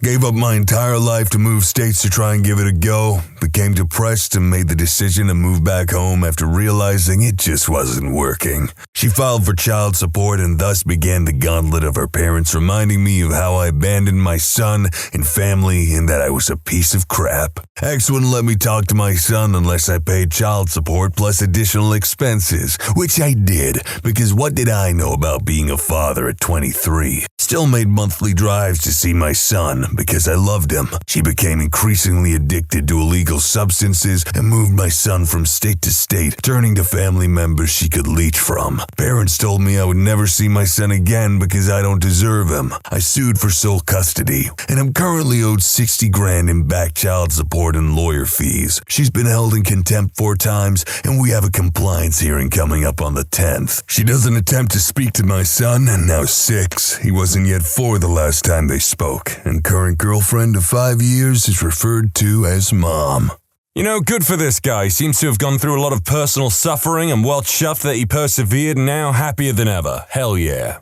I worked in morning radio and I was also an accomplished bowler. One day I mentioned something about a high score I had and a listener called in and challenged me because he had just bowled a perfect game the week before. We worked out the details, and since we had the same first name, I said the loser has to legally change their name for 1 year to whatever the winner wants. We had an attorney ready to donate time for the paperwork. The guy refused to agree to those terms. He was up for anything but wouldn't do the legal name change. So we decided that the loser gets a tattoo of the winner's choosing. My idea was better, but I digress. So the challenge was set. 1 game the next day for the tattoo. Our studio was next to a bowling alley, so we were able to set it up so that we started in the studio in the first hour of the show, bowled in the second hour, and got the tattoo in the third hour. I designed my tattoo and got it to an artist. She made a stencil so she could tattoo fast and make for better radio. I threw the first 9 strikes in a row. He missed a spare in the first. I didn't even finish the game. I would have had somewhere between a 269 and a perfect game. He couldn't even score higher than 200. So we go and get the tattoo on this guy like 10 minutes after I embarrassed him on live radio. The tattoo is me writing Falcor. I green screened myself in the Atreyu pose and photoshopped me into the actual movie poster. The artist had a perfect stencil made. The tattoo is finished and the detail is unbelievable. We all have a great laugh and I only see this guy one other time in my life. Plot twist. The last I heard, he was in jail for graping minus the G a 13-year-old. His second grape conviction. He couldn't legally change his name because he was a registered sex offender. So there is a child grapist in prison somewhere with a tattoo of me writing Falcor on his bicep. I'm the only person in the world with that story. That may very well be true. You may be the only person in the world with that story, but I believe the world is an incredibly large place with some overlap and reoccurring events, so maybe not. When I was around 8, I was diagnosed with muscular dystrophy and some severe heart issues. Everyone kind of just assumed I would die any day after that. Well, come 8 years later, I was still here and my doctor pretty much gave up on figuring out what is wrong with me, so my parents decided to get a second opinion. We went to Mayo Clinic and I was easily diagnosed with postural orthostatic tachycardia syndrome, something that is easily treated through exercise. In my case, post varies a lot and can be much more difficult to fight for others. The opposite of what my doctors told me to do. After that, I was just like, crap, now I have to plan my future. See, this is a real plot twist, because some people in this, I swear, have taken the idea and gone, oh, my life taking a very sudden and extreme change is a plot twist. No, this is a plot twist. A good one at that. I will try to keep this as short as possible. My grandfather left my grandmother for another man after 35 years of marriage and the raising of 2 kids, a daughter, Mom, and a slightly mentally disabled son, Drunkle. It messed my grandmother up pretty bad. Fast forward 16 years, my mom dies from liver failure. Me and my kid sister are young and broke. Grandmother is old and broke. Grandfather pays for everything. Nobody says anything to him. No thanks, no condolences, nothing. I want to go see him and talk to him, thank him, and see how he's doing. I asked my grandmother where he lives on the grounds that he told me he had something important he needed to tell me. Pulled out of my butt, obviously, but grandmother bursts into tears and confesses that grandfather is not my mom's real father. She had a whirlwind romance with some traveling jackass con man who left her as soon as he could. Grandfather offered to marry grandmother and raise my mom as his own. Mom never knew. I was stunned. My grandmother was always really judgmental of other people and looked down on anyone else in this exact situation. She was sobbing at this point, and I snapped at her to stop because blood never really played all that heavily into what me and my sister considered family that she shouldn't consider it either. Anyway, that's how I found out one of my family's biggest secrets on accident and then promptly didn't give a crap. Neat plot twist, though. People really enjoy the phrase whirlwind romance in this topic. TLDR, big misunderstanding leads to big love. I'll share my grandma's, one of my favorites. As a young woman, she worked at a humble bakery in a small town in Australia. American soldiers were stationed in her town as they readied for deployment in the Pacific War of World War II. One day, a soldier from New York City came in and tried to order something not on the menu. His accent was very thick and she, being a Scottish immigrant, could not understand him. She was very embarrassed, but kept trying to assist him. After a couple minutes like this, the soldier got very impatient and started cussing and insulting my grandmother, the bakery, the town, etc. Well, my grandmother, a proud woman of small stature but surprising strength, came around the counter and punched that man hard in the chest. I'm told she broke one of his ribs, but that seems extreme. She definitely knocked him over. Fellow soldier lifted the stunned soldier up the ground and back to the base where they told their CO the story. The CO panicked about ruining relations with the town and pointed to the nearest man. He asked where he was from, Illinois, and hearing no action, sent him back to the bakery to apologize on behalf of the army. The man did a wonderful job and made a good impression and went back to that town after the war, and he married my grandma, and they lived happily ever after. They eventually moved back to the States, but she refused to ever visit New York City. Ah, Americans, never will they understand not to mess with a bonny little Scottish lady. That's a sweet story, though. TLDR, thought I was starting a new life and I did, but not the one I thought I would. I moved from California to Chicago after a year of doing nothing after finishing school. Lived with a friend for a bit, then found an apartment in the city with some roommates. Got a perfect job in the field I went to school for. Almost 2 months to the day after I moved into the city, I went on a date that ended in me getting meningococcal meningitis. Spent 2 weeks in a coma. 2 months in a Chicago hospital, was sent back to California on a medical flight where I spent 5.5 more months in a hospital, lost 8 of my fingers and both of my legs, and now, 2.5 years later, I am still recovering with near constant setbacks. My God, went on a hot date. She presumably gave him the meningitis, not on purpose probably, but yeah, that's how you contract it, through saliva, spit, respiratory secretions and all that stuff, you know. And lost his legs, lost his fingers, just had to stay in hospital for a long time. The coma? This is a man who has suffered. This is what I'm talking about when I say to people, yeah, you can be plucked from existence or anything can happen to you at any time. Gah! I never really knew my father growing up. Sadly, he lived right next door for most of my adolescent life. There is exactly one time I remember him acknowledging me. I was standing on my front porch and he was going up the steps and into his. I was a kid. I waved, he waved back. That is the only contact I remember with my father as a child. Still though, I've always wondered about him. It hasn't really ever been about anger or anything, but more so why he chose not to want me. I've wondered about him for over 15 years. Way back in the day, they released a bike called the Sonic 6. It was a glorified Huffy with a big blue shield on the front and a gear stick in the dead center to change gears. I got it for my birthday, and of course, I was ecstatic. That thing was so cool. As luck would have it, as I was riding with a friend, a guy walking past me the opposite way cold-cocked me and knocked me straight off the bike. I got sucker punched like you wouldn't believe. The dude was huge, like obese huge. I was a kid. How powerful was I? The guy simply jumped on my brand new bike, told me to stay down and pedaled off. I chased him, but I didn't get very far. He was gone in a flash. 15 years later, I learned that my real father had paid that guy to beat me up and steal my bike as a revenge tactic against my mother. I mean, what kind of person does that? What kind of father does that? Sad, really. Another tad bit I wanted to throw in. I mentioned how the dude decked me and just rode off with the bike. Multiple sources had confirmed that he had actually paid the dude to beat the crap out of me. Like hit me while I'm about out for the count type of thing. The guy used to hang out with his friend right across the street. A few weeks after my bike was stolen, they started riding it up and down the street in front of me, except they had broken off the left-hand side of the handlebars. I remember the shield used to flap back and forth as they went flying down the street on it. How is that for some bullcrap?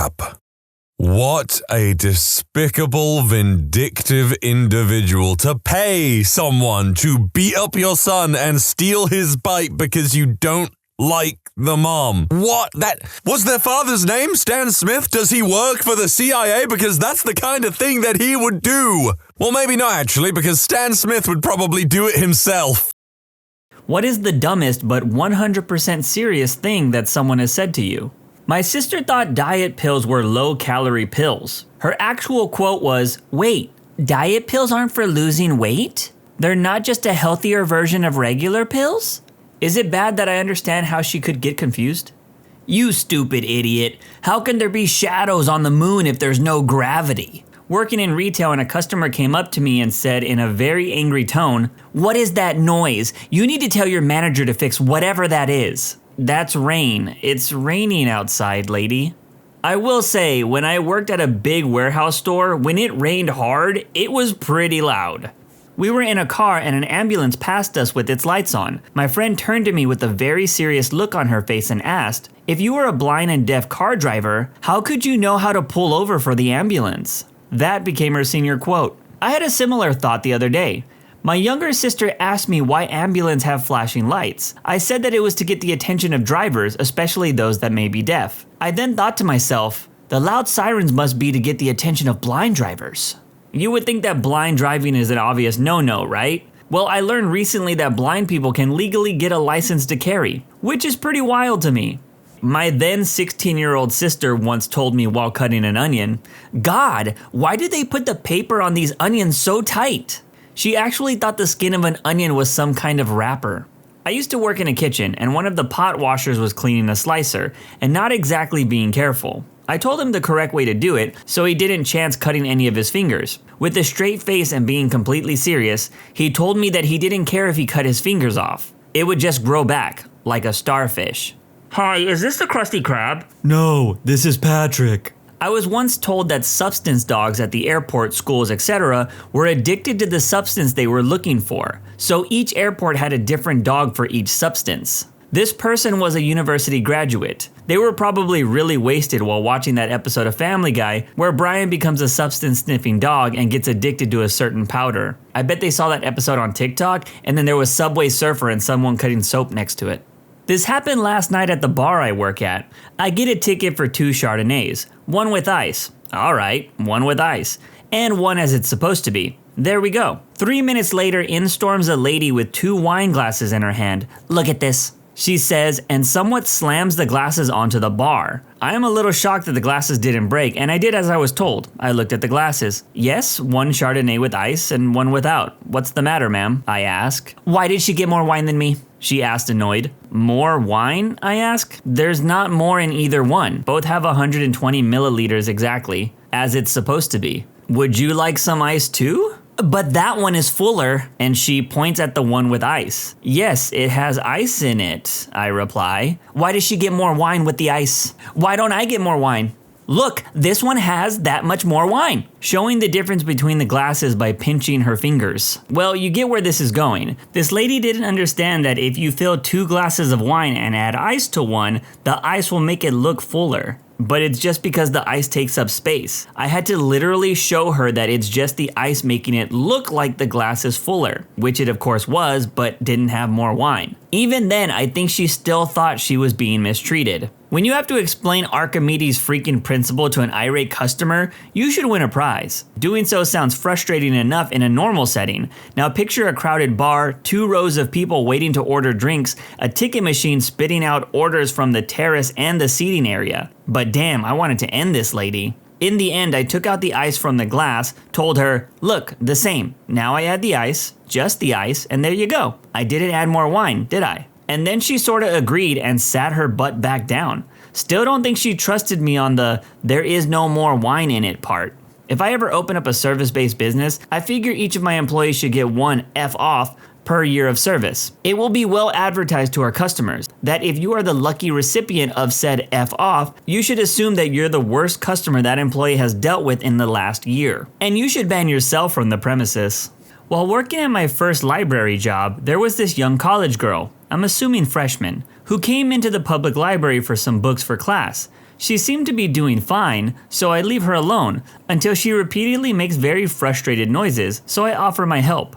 Can I help you find something? I need the Korean Bible. The Bible in Korean? Yes. We might have that in the international collection. Follow me. I go to said collection and do not find the Bible in Korean. I offer her the Bible in other languages or a novel in Korean. On seeing the text of the Korean novel, she looks very confused. No, this isn't it. I need the Korean Bible. Right, so you basically need the Bible written in the Korean language. No, I need the Korean Bible. It's like the Bible, but it's in Arab.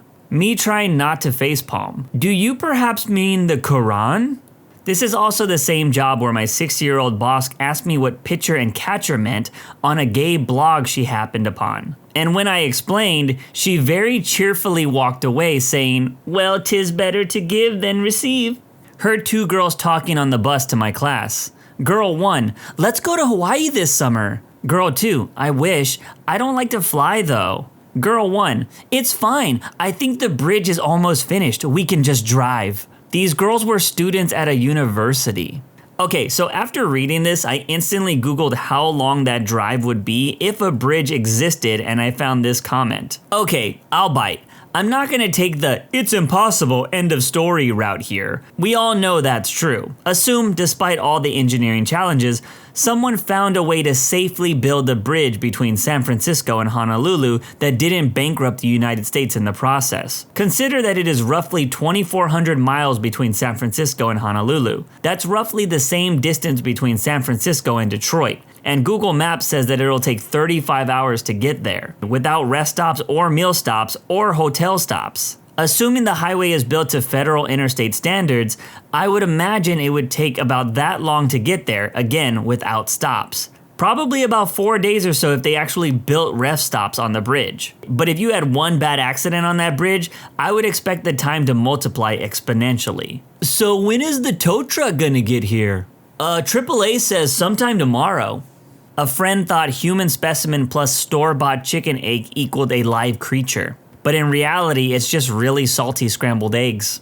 Excuse me, can you tell me where Half Dome is? I was outside the Ahwahnee in Yosemite and just pointed at it. Is it behind the mountain? The mountain is Half Dome. Oh, I thought Half Dome was a rock. It's a really big rock. The sad thing is I know Yosemite employees get questions like this all the time. In the valley, I only carry my climbing ropes inside a rope bag, so people don't ask me questions like this nearly as much. knew a pathological liar in high school, told everyone she was allergic to peanuts and forbade anyone to have peanuts even in the same room as her. One day I saw her eating Reese's peanut butter cups and my friends and I said, "Aren't you deathly allergic to peanuts?"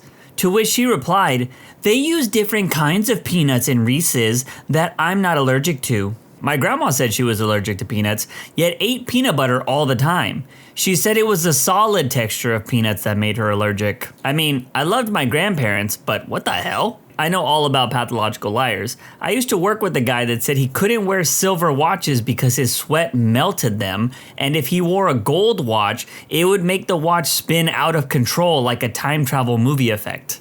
A customer brought in an iPhone with standing water in it. I showed them and explained that is why the phone is no longer turned on. He proceeded to yell at me in front of other customers. "I have a PhD and I can guarantee you water does not do things like that to electronics." I said, "All right," and just returned his phone to him. It's obvious that his supposed PhD degree was a blanket response to any verbal conflict, but even if he did have a PhD, how exactly would that make him qualified in other subjects than the one he studied?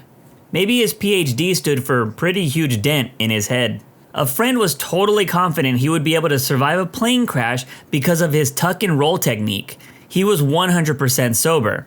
Until probably 12 or 13 years old, I was pretty confident I could jump before hitting the ground, in the case of a plummeting elevator or plane crash. I was sure that I could survive a flood no problem if I just put on pull floaties on my arms.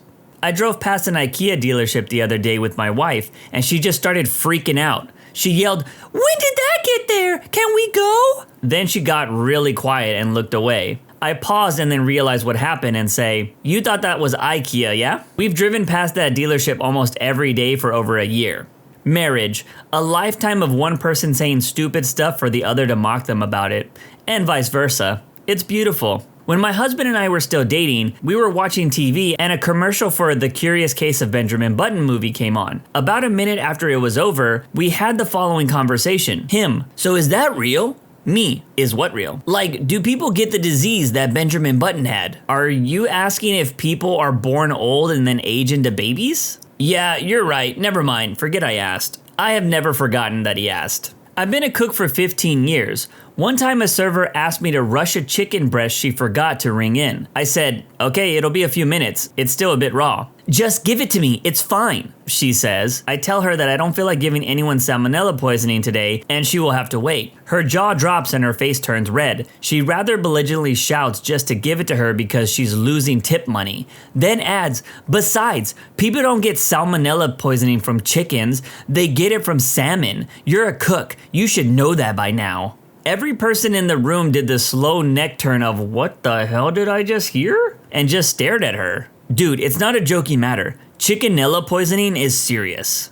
I used to work at Best Buy and I had a customer, lady in her 30s, come in with her plasma television on a flat cart. She says, "I need the plasma refill." So I give her the old customer service fake laugh because I thought it had to be a joke. But the look on her face and the pissed tone showed me that she was serious. I took her to the home theater department, and from a distance I can hear her going off about plasma refill prices. Or shouldn't the warranty cover the plasma? I used to work at a plasma donation clinic. For those who aren't aware, it's part of your blood. And at the place I worked, it was used specifically to help people with immune disorders. We would tell people this when it was their first time.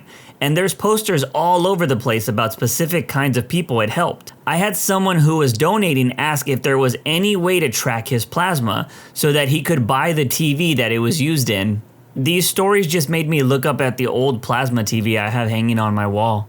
My uncle once said, "The earth is flat and the edges are covered with heavy layers of snow that no one can cross." He also said that the moon landing was fake, gravity is fake, and airline companies are in on a conspiracy and so much more. It was a very fun argument, I'll tell you that. You can't reason someone out of a position they didn't reason themselves into. Wait, gravity is fake? I'm curious how that uncle explained why we aren't all floating around then. A girl I once had to work with kept bringing bottles of Pepsi frozen solid to work. One day I finally asked why she freezes them, and she says you take away all the carbs by doing it. You remove all the carbohydrates by removing the carbonation. That chick was dense. You should have played along. If you remove all the carbon, it isn't organic anymore. I had a guy in a pub, completely adamant to the point of red-faced anger, swearing on the Bible that you could see New York from the Dongle Coast on a good clear day. I was in tears laughing. For those who have no idea what the Dongle Coast was, like myself, it is apparently in Ireland. A woman can become pregnant from touching a man's hands. Grade school teacher in Argentina. A woman stopped me in the grocery store when I was in my early teens to tell me that I could cure my acne by rubbing lady juice all over it. I assure you, she was dead serious. Before finding out that the woman was serious, I was curious if that was some form of flirting. It didn't happen to me firsthand, but a friend from New Mexico was asked while in another state if they spoke English, if they needed a passport to visit the US, and if the water is drinkable in New Mexico. I live in New Mexico. I get those questions a lot when I go even a couple of states away. It's more common than you'd think. Well, I live in a state where cowboys are really popular, and when I travel, I've met people who are surprised that I drive a car and not ride a horse everywhere. Do you know how expensive it is to take care of a horse? My stepmom, as she ripped the bandage off my sister's 3rd-degree burn. It just needs fresh air. She then made my sister clean the chicken coop with a large, now exposed burn wound. Of course it got infected, almost killed my sister. She recovered, thankfully. Another gem from the same woman, while scolding us for getting bored and asking to leave after 4 hours in a museum, we could have gone to see Lewis and Clark's first plane. With my extensive experience with fairy tales, it tells me that your stepmom is trying to kill you. Watch out for any friendly woodsmen, and make sure you always carry rocks with you. And of course, know where the local dwarves are. Also, only eat apples that are uniformly colored. My brain automatically went to, don't touch my exposed area, stepmom. I really need to get off the internet. Years ago, while working at a cafe, a couple came up to me and asked me if Saddam Hussein was Russian. The Iraq War had just begun, so I snickered and said, of course not. The boyfriend turned to his girlfriend with a smug, victorious look and said, see, I told you he was German. If you're not Russian, you're obviously German. I don't see how they got that wrong. I've posted this before on Reddit at some point, but it's perfect for this question. My college assigns emails with your first initial, middle initial, then last name. So my email ended up being Dr. Last Name at college, as my first and middle initials are D and R. I jokingly told 2 dudes that I was with and how people I email think I'm a doctorate. One of them got up to go to the bathroom, and the other one was real quiet for a few seconds and then said, so did you work for the school over the summer? How did you become a doctor? It was the first week of freshman year, and I was 18. I had one quirky professor who would refer to all of his students as Doctor, their last name, in class. After that semester ended, I kept running into former classmates while hanging out with friends, and they would always call me Doctor, my last name. I also worked on campus as a tutor, so while out drinking with friends, I would hear some guy yelling, Dr. OP, hey! And my friends would say, wait, you have a PhD? And I would say, no, it's just some crazy guy. Then the guy would come up to me and say how much I helped him learn math and how I'm an awesome teacher. After he left, my friends were convinced that I was a math teacher with a PhD, and for some reason I was lying about it. This was reinforced each time we saw another one of my classmates, and they'd do the same thing. Hey now, superheroes aren't the only people that need secret identities. Teachers need them nowadays too. My mom worked at a credit union and had a member ask if she could deposit cash through the mobile deposit. My old roommate when choosing from a bowl of candy. I've decided I'm gonna go with Starburst instead of Twix because the fruit is healthier than chocolate. She was dead serious. Here in the UK, we got a lot of American kids shows, especially big ones like SpongeBob, Animaniacs, etc. These shows normally have the 4th of July special about the Declaration and War of Independence. With that as a topic of conversation, this is the genuine discussion I had with someone when I was 14. Me. The Simpsons made a joke about that during episode of 4th of July I forgot the name of. Friend.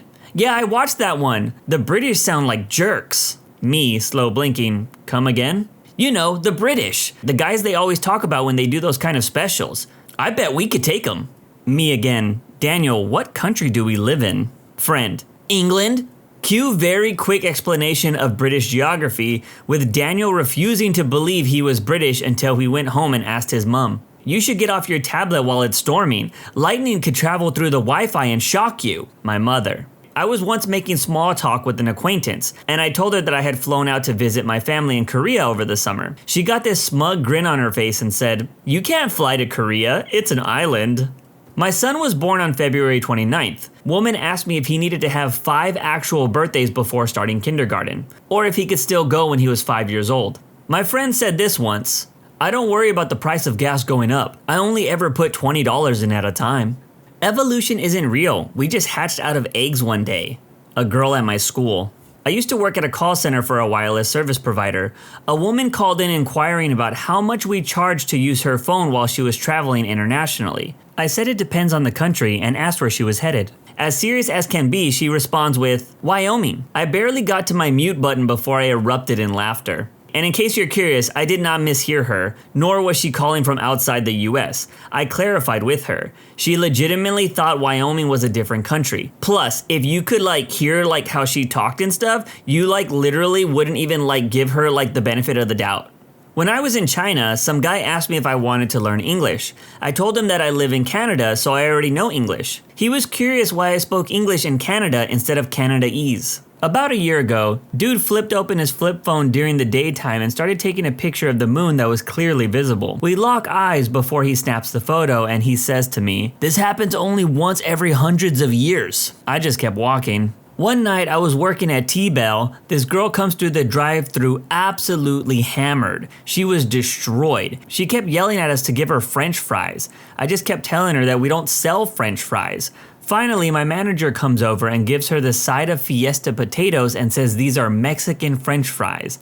I almost cried laughing so hard. And in case you're curious, yes, we did report her for driving wasted. Sometimes it depends on the manager working, but we usually report all wasted drivers at Taco Bell. I hate to be that guy, but Taco Bell does actually serve French fries. It's those nacho fries or whatever they're called. I was giving tours at my college geology museum. An older woman asked me to show her around. I was showing her our best showpieces when we got to this large quartz crystal. She then proceeds to ooh and ah, and showed me that one of the facets of the peak had 7 edges. She then tells me that she could channel spirits through the crystal's facet and began speaking in tongues. I walked away and asked if anyone else would like a tour. In middle school, took a road trip with my best friend and her parents from the Midwest to Disney World in Florida. They had family in Georgia, so we stopped for a visit on our way through. Unfortunately, I wasn't allowed to enter their trailer because I was a northerner. They were eventually convinced to let me in when I told them that I was born in New Mexico, which wasn't a state during the Civil War, so therefore, I was technically not a northerner.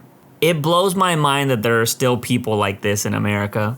While driving, I see windmills across the hilltops and point them out. My girlfriend, "Oh, cool! Why did they need to make wind though?" She's a special one. Fellow teachers of Reddit, what experience have you had with dumb parents?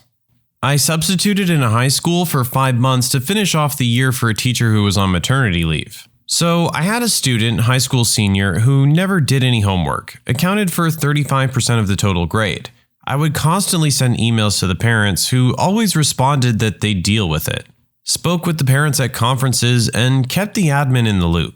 1 week before finals, I sent the notice home that she needed to get a 97 on the final to pass the class and get the credits she needed for graduation. And I even gave her one more chance to turn in past homework for 50% credit. Fast forward to the final, she barely gets a passing grade and therefore can't get the credits, can't graduate, can't enlist in the Air Force like she had intended.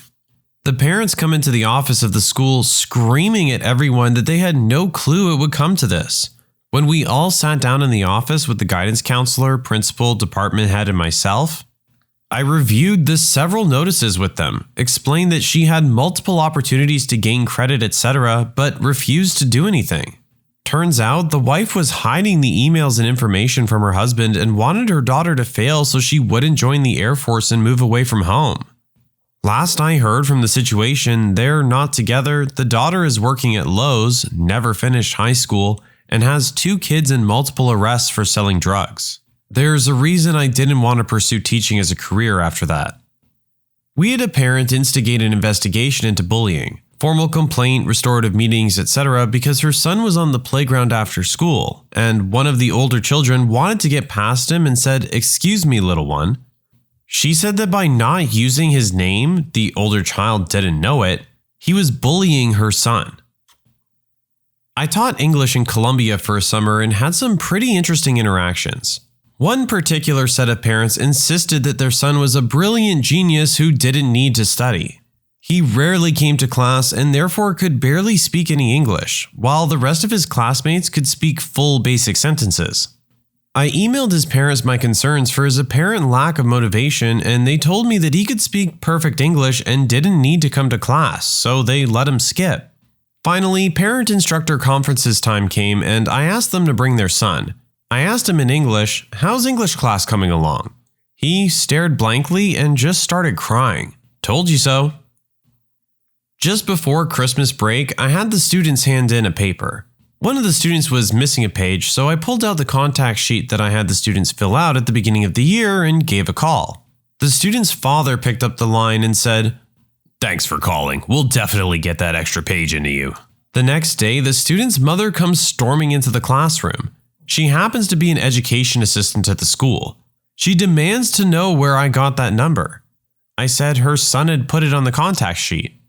Apparently, the parents are separated. She proceeded to tell me that I had no right to call that number, and that when there's a problem with her son, only she has the right to know.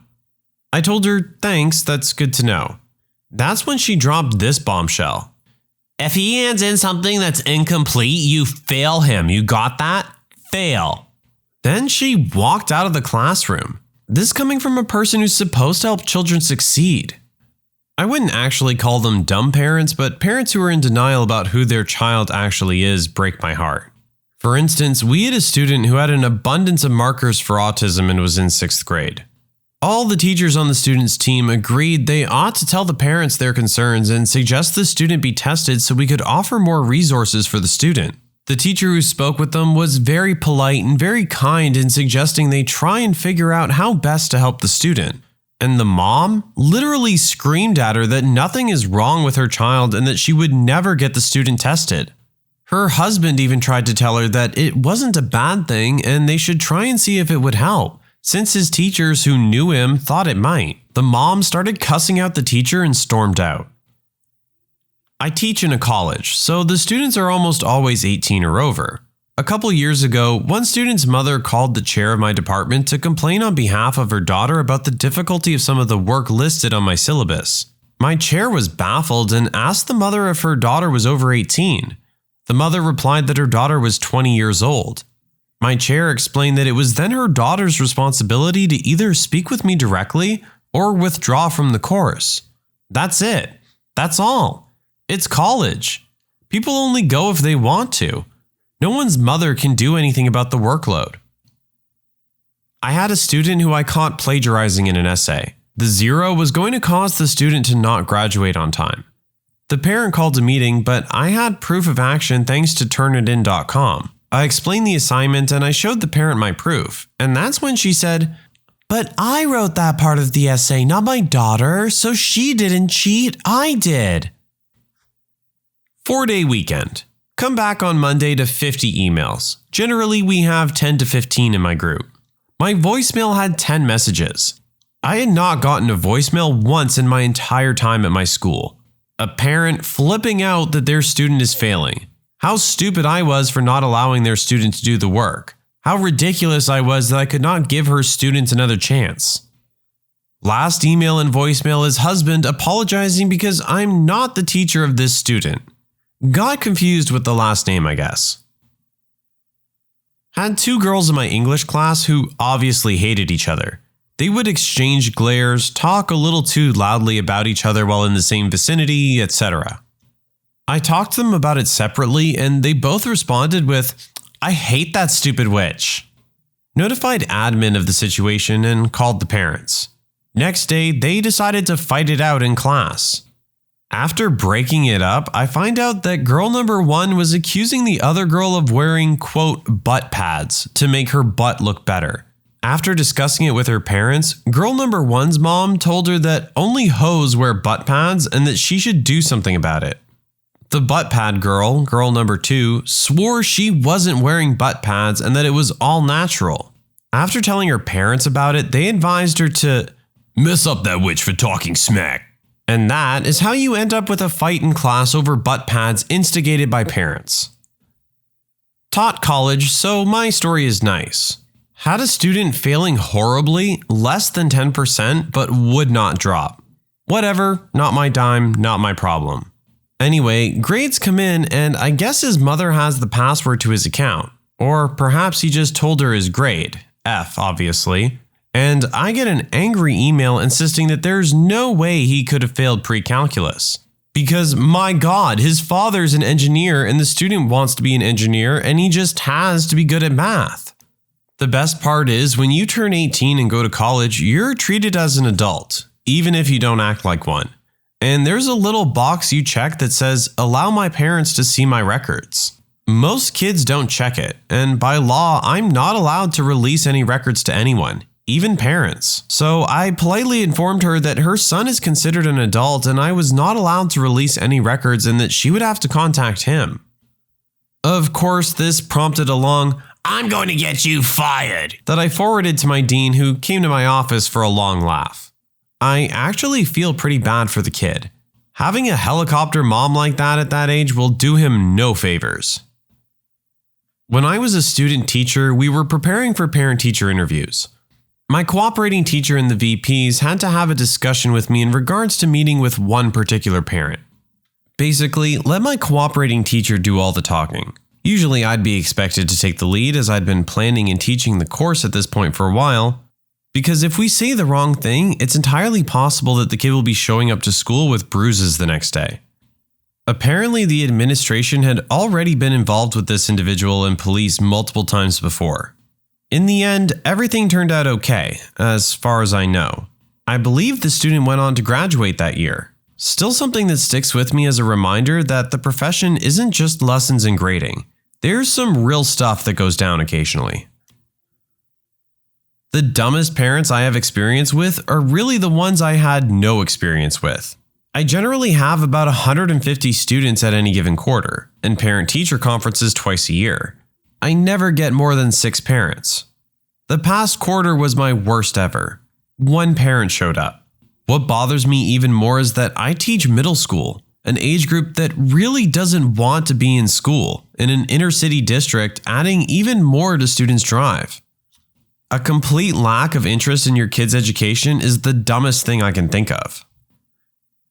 Not me, but from a coworker of mine. She informed a parent that her 3rd grader was struggling with multiplication and division. She suggested that the parent work with the child on these skills. The parent refused because she never learned how to multiply or divide. Therefore, it had no practical use and she didn't see the big deal. I had a 5th grader blow up on me, shouting and screaming in the hallway. This was sort of the final straw for him. He had a long history of verbal abuse of staff in the school, and he was suspended for 6 days. State law allows the parents to have an informal meeting with the teacher and the principal of the school. Mom and Dad come into this meeting with myself, the principal, and the guidance counselor. Principal introduces everyone. Mom interrupts, saying she has a major concern that needs to be addressed immediately. She accused the principal of being an imposter and demanded that everyone in the room take out their driver's license to prove that we are who we say we are. We all refused, and she batted about this for 10 minutes or so. Over the course of the next 45 minutes, she ranted about how the principal was an imposter and that this imposter principal, myself, and the superintendent were involved in a conspiracy to remove her son from the school. My first year of teaching, I had a student who was constantly sleeping in class. I called home about it, and the mother said that he was always on his computer or watching TV at night and she couldn't get him to stop. I was only 23 at the time and didn't feel confident enough to tell a parent how to be a parent. But if that happened now, I'd calmly tell the parent to go into the room and remove the offending technology. I had a kid that was very angry, got in fights with kids and teachers and so on. I worked with this kid and we were making a lot of progress. His mom believes in not sharing your feelings and keeping things bottled up. So she told him not to talk to me about his feelings anymore. For a year, anytime I tried to talk to him, he'd say, "Mom says I don't have to talk about my feelings, so I'm not going to." And I'd patiently tell him, okay. He got progressively worse and had such a hard year that year.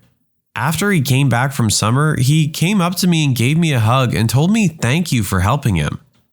The next year, he did amazing. I'm really happy for him. But his mom really stunted his growth with her own fears of being open and vulnerable. She never liked me and my hippie ways.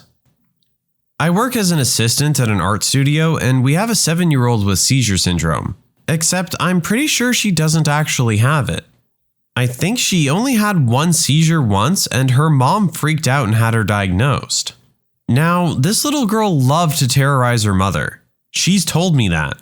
She looked up at me with her big brown eyes, gigantic toothy smile, and told me that she likes messing with her mom and making her angry, because her mom is too protective and one of those hovercopter parents. So this little girl just jerks her mom every which way, and it's hilarious because her mom is just like that. Overbearing, extremely protective, and really, really bossy. She'll tell the main teacher and I how to teach her daughter, how to draw, and how many colors to use, etc., etc., etc. But we don't have to retaliate or even say anything because her daughter does it for us. That little girl is fantastic. My uncle was a teacher in a school for troubled kids for about 10 years, elementary. One day, a kid starts talking about how the plants in Dare are all over his house. My uncle, being a longtime surfer and product of the 70s, didn't say anything at first. Then, during a parent-teacher conference, the parents are just being flat out uncooperative. "It ain't my son's fault. You failing him. That on you. He do his homework. I see him." "Ma'am, he needs more folk." "Nah, you don't know what you're talking about. How'd you even be a teacher when you don't know nothing?" "I know you're cultivating marijuana at the same home where your son lives." Boom! He said she got a look on her face that was just priceless, like she had just pooped her pants. Then he told her, get rid of the plants, today, and sit down with your son and help him with his work. Or else. My mother is a K-12 teacher for a charter school that does homeschooling with the teacher checking in and reviewing things about once a week. It's meant for students who have difficulty in the public school system, which can range from dropouts to super smart kids to non-English speakers, and parents who don't have the time to do full homeschool. I used to help with grading the math and science and stuff, so I have tons of stories. One parent during the school year kept taking her daughter on trips to different countries, and then asking my mother to extend her work. We're talking about 5 or 6 trips during the year. That would be fine if it was laid out at the start of the school year and they could schedule accordingly. But this parent would take these trips spontaneously. Like, in a few days we're going to Russia, so she can't meet you next week like we scheduled 2 days ago. Another parent really peeved off my mother. 2 kids, brothers, both seniors, almost done with high school. All that was left was some sort of state testing done in a classroom. One brother shows up, but the other isn't there. My mom, the proctor for the exam, asks where his brother is. He replies, "He didn't feel like coming." She tells him that this is all he needs to graduate, so text him and get him to come here. He doesn't show. Halfway through the test, the kid's mother storms in the door, yelling at my mother, telling her off for making her son feel ashamed and humiliated. She flips a table over, no joke, grabs her son that's there, who looked like he wanted to die, keep in mind he's a senior, like 17 years old or so, and storms out of the door. Both brothers failed to get their high school degree as neither had completed the state test. The crazy mom then writes a scathing email to my mother's supervisor, talking about how she'd been lying to her, disregarding her problems and her children's education, and attempting to sabotage their chance at graduation. A 16-year-old freshman girl is constantly skipping class and starts failing at the beginning of the year. I call mother to inform her about missing class and missing grades. The mother puts me on speakerphone without telling me that the kid is listening on the conversation. I tell her that I'm concerned about the kid's attendance and seemingly poor academic habits. The mother blows up at me saying that I shouldn't worry about her attendance because it's not my business. She then says that she's self-employed and frequently far from the school and can't take the time to deal with her daughter's school issues. She later transfers out of my class to another teacher's. She failed the class anyway. My mom is a kindergarten teacher. Just a few months ago, one parent asked her if it was alright if she came in and gave the kids henna tattoos for a Christmas party. My mom decided to give the kids permission slips in order to participate and mentioned that the tattoos would be about the size of a nickel and would be holiday themed. Another parent, upon reading the permission slip, came into the school and complained to the principal that my mother was trying to turn the kids Muslim. The principal essentially told her she was a moron and to screw off. Not me, but a situation that happened in my school. We get a new student the last week of May with only 4 weeks of school left. In this school year, this student has only attended 2.5 weeks of school due to school anxiety. He has a whole team of professionals, his mother, and a one-on-one aide that works with him. This is also his 3rd school, kicked out of his 2 previous ones, and he's in 2nd grade. He had a generally good first day. Fist bumped his teacher, did a little bit of stuff, then went home and told his mother that it was the worst day of his life. Mom comes to school all up in arms about how we're ruining her precious little snowflake. The next day, his classroom teacher tried to get him to do some writing with her. The kid looks straight in her eyes and says, "My mother said I don't have to do anything. Are you calling my mother a liar?"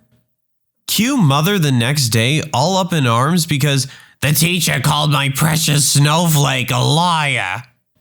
So, due to his school anxiety, he doesn't have to do any work, interact with teachers, make any movement whatsoever except sit like a lump in his seat. The teacher, when giving an assignment to the class, has to specify to him, but you don't have to do anything if you don't want to. It's by far the stupidest situation I've ever witnessed. I don't want to call any parents dumb. In my experience, they're mostly doing the best they can for their kids, even if that best isn't what we'd hope for. However, I did have a student who came to my student teaching classroom 2 grades below reading level, and similarly behind in other subjects. She really wanted to learn, but she had some cognitive issues that didn't qualify her for special ed, but meant that she required a lot of time and personal attention to learn well. For that entire school year, I worked individually with her before and after school, while she was waiting for the bus or after she'd been dropped off, and often during her recess and art/gym/library, which she asked me to do because she wanted to learn and wanted the one-on-one attention. She improved markedly in reading and writing, which is what we were concentrating on. She wasn't caught up at the end of the year, but she was a heck of a lot closer. She failed the year, but because she had a speech issue, her parents could decide to send her to the next grade anyway. I tried and tried to convince her parents that she should be held back a year, because with another year of intensive help, which I was going to find a way to secure for her, I thought that she could be close to or on grade level and could possibly keep up with the other students after that. They refused because they didn't want the other students to make fun of her. I have no idea what happened after that because I moved to another state, but I bet it wasn't good. Our AP US history teacher was going to quit teaching after this year because he'd become disillusioned with the whole routine, I guess. He didn't tell us this until right before the AP test, and luckily we reignited his love for teaching. He told us this. He's the only AP teacher who doesn't curve tests, and his tests are the hardest between the 3 AP USH teachers. So a lot of kids with his class end up losing their 4.0s. So apparently kids' parents were trying to get him fired for it or something. I thought that was pretty crazy. He's a really nice guy too. For me, someone who really dislikes history, memorization is tedious, his class ended up being my favorite class. I used to work at a daycare for kids aged 18 months to 3 years. There was this one little 3-year-old boy that used to call all the teacher stupid B words and C words. He also had extreme anger problems that led to violence towards the other kids. He would often hit, kick, spit, and choke out other kids. Despite this, he could be the absolute sweetest boy and craved being held by teachers in one-on-one time where he could get full undivided attention. We all dedicated ourselves to making sure we gave him special time to work on these issues. His dad was in jail and he would often talk about how scared he was to be put in prison and other issues at home. We discussed this with the mom and asked her to help with his anger by helping him find other ways of expressing it. as well as work on his swearing. All she said was she tries to work on his swearing, but he sees it on TV and she can't help that, and that he inherited his anger issues from his dad, who was both verbally and physically abusive towards her, hence why he was in jail. It was so frustrating to work with a woman who didn't think she could control what her 3-year-old son watched on TV and was resigned to believing her son's anger could not be controlled because of his dad. As a 3-year-old, he was mirroring actions he had seen, and she didn't understand that by teaching the child proper behavior and outlets for his anger, it would drastically improve. Once dad got out of jail, she pulled her son from school and moved to another state with the guy. I don't know if this is really dumb, but weird, I guess. I worked for a while as the assistant band director at a private high school, and one night after a football game, the director and myself were sitting in his office talking. One of the members of the band booster organization came in and closed the door and asked to talk with us. We agreed and gave him our full attention. He then explained how he had a marvelous plan that would help recruit for the band, which was to fix the election for homecoming queen. He told us that we could send mailers to every senior male, only senior males got to vote for homecoming queen, encouraging them to vote for one specific band girl, chosen by the band director, of course, and also some kind of incentive such as coupons or monetary contribution. The band director and myself shared puzzled looks over his incredibly thought out plan on how to fix the homecoming queen race. He was convinced that through this we would raise awareness of the band program and then our numbers would skyrocket. We didn't tell him no, but we didn't tell him yes. Instead, we told him we'd think about it, and he left the office. After he left, the band director looked at me and said, "What the heck? No." I remember being 10 to 12 and having a student-led conference. It was going really well. Awesome grades, lots of friends, but I noticed a woman was being really mean to one of the teachers. And when my parents were talking to my teacher in private, part of the conference, she screamed, "My son is smarter than every kid in this room. This work is just not what he was made for. He deserves better." I went to a $30K a year private school and her son was very obviously disturbed in some way. When you subscribe, make sure to hit the bell to turn on notifications. Put the playlist on in the background to finish listening to all the stories, linked at the top of the description. And if you like Am I the Genius, give Am I the Jerk a shot, linked in the description as well. Either way, thanks a lot for watching, and we'll see you guys next time.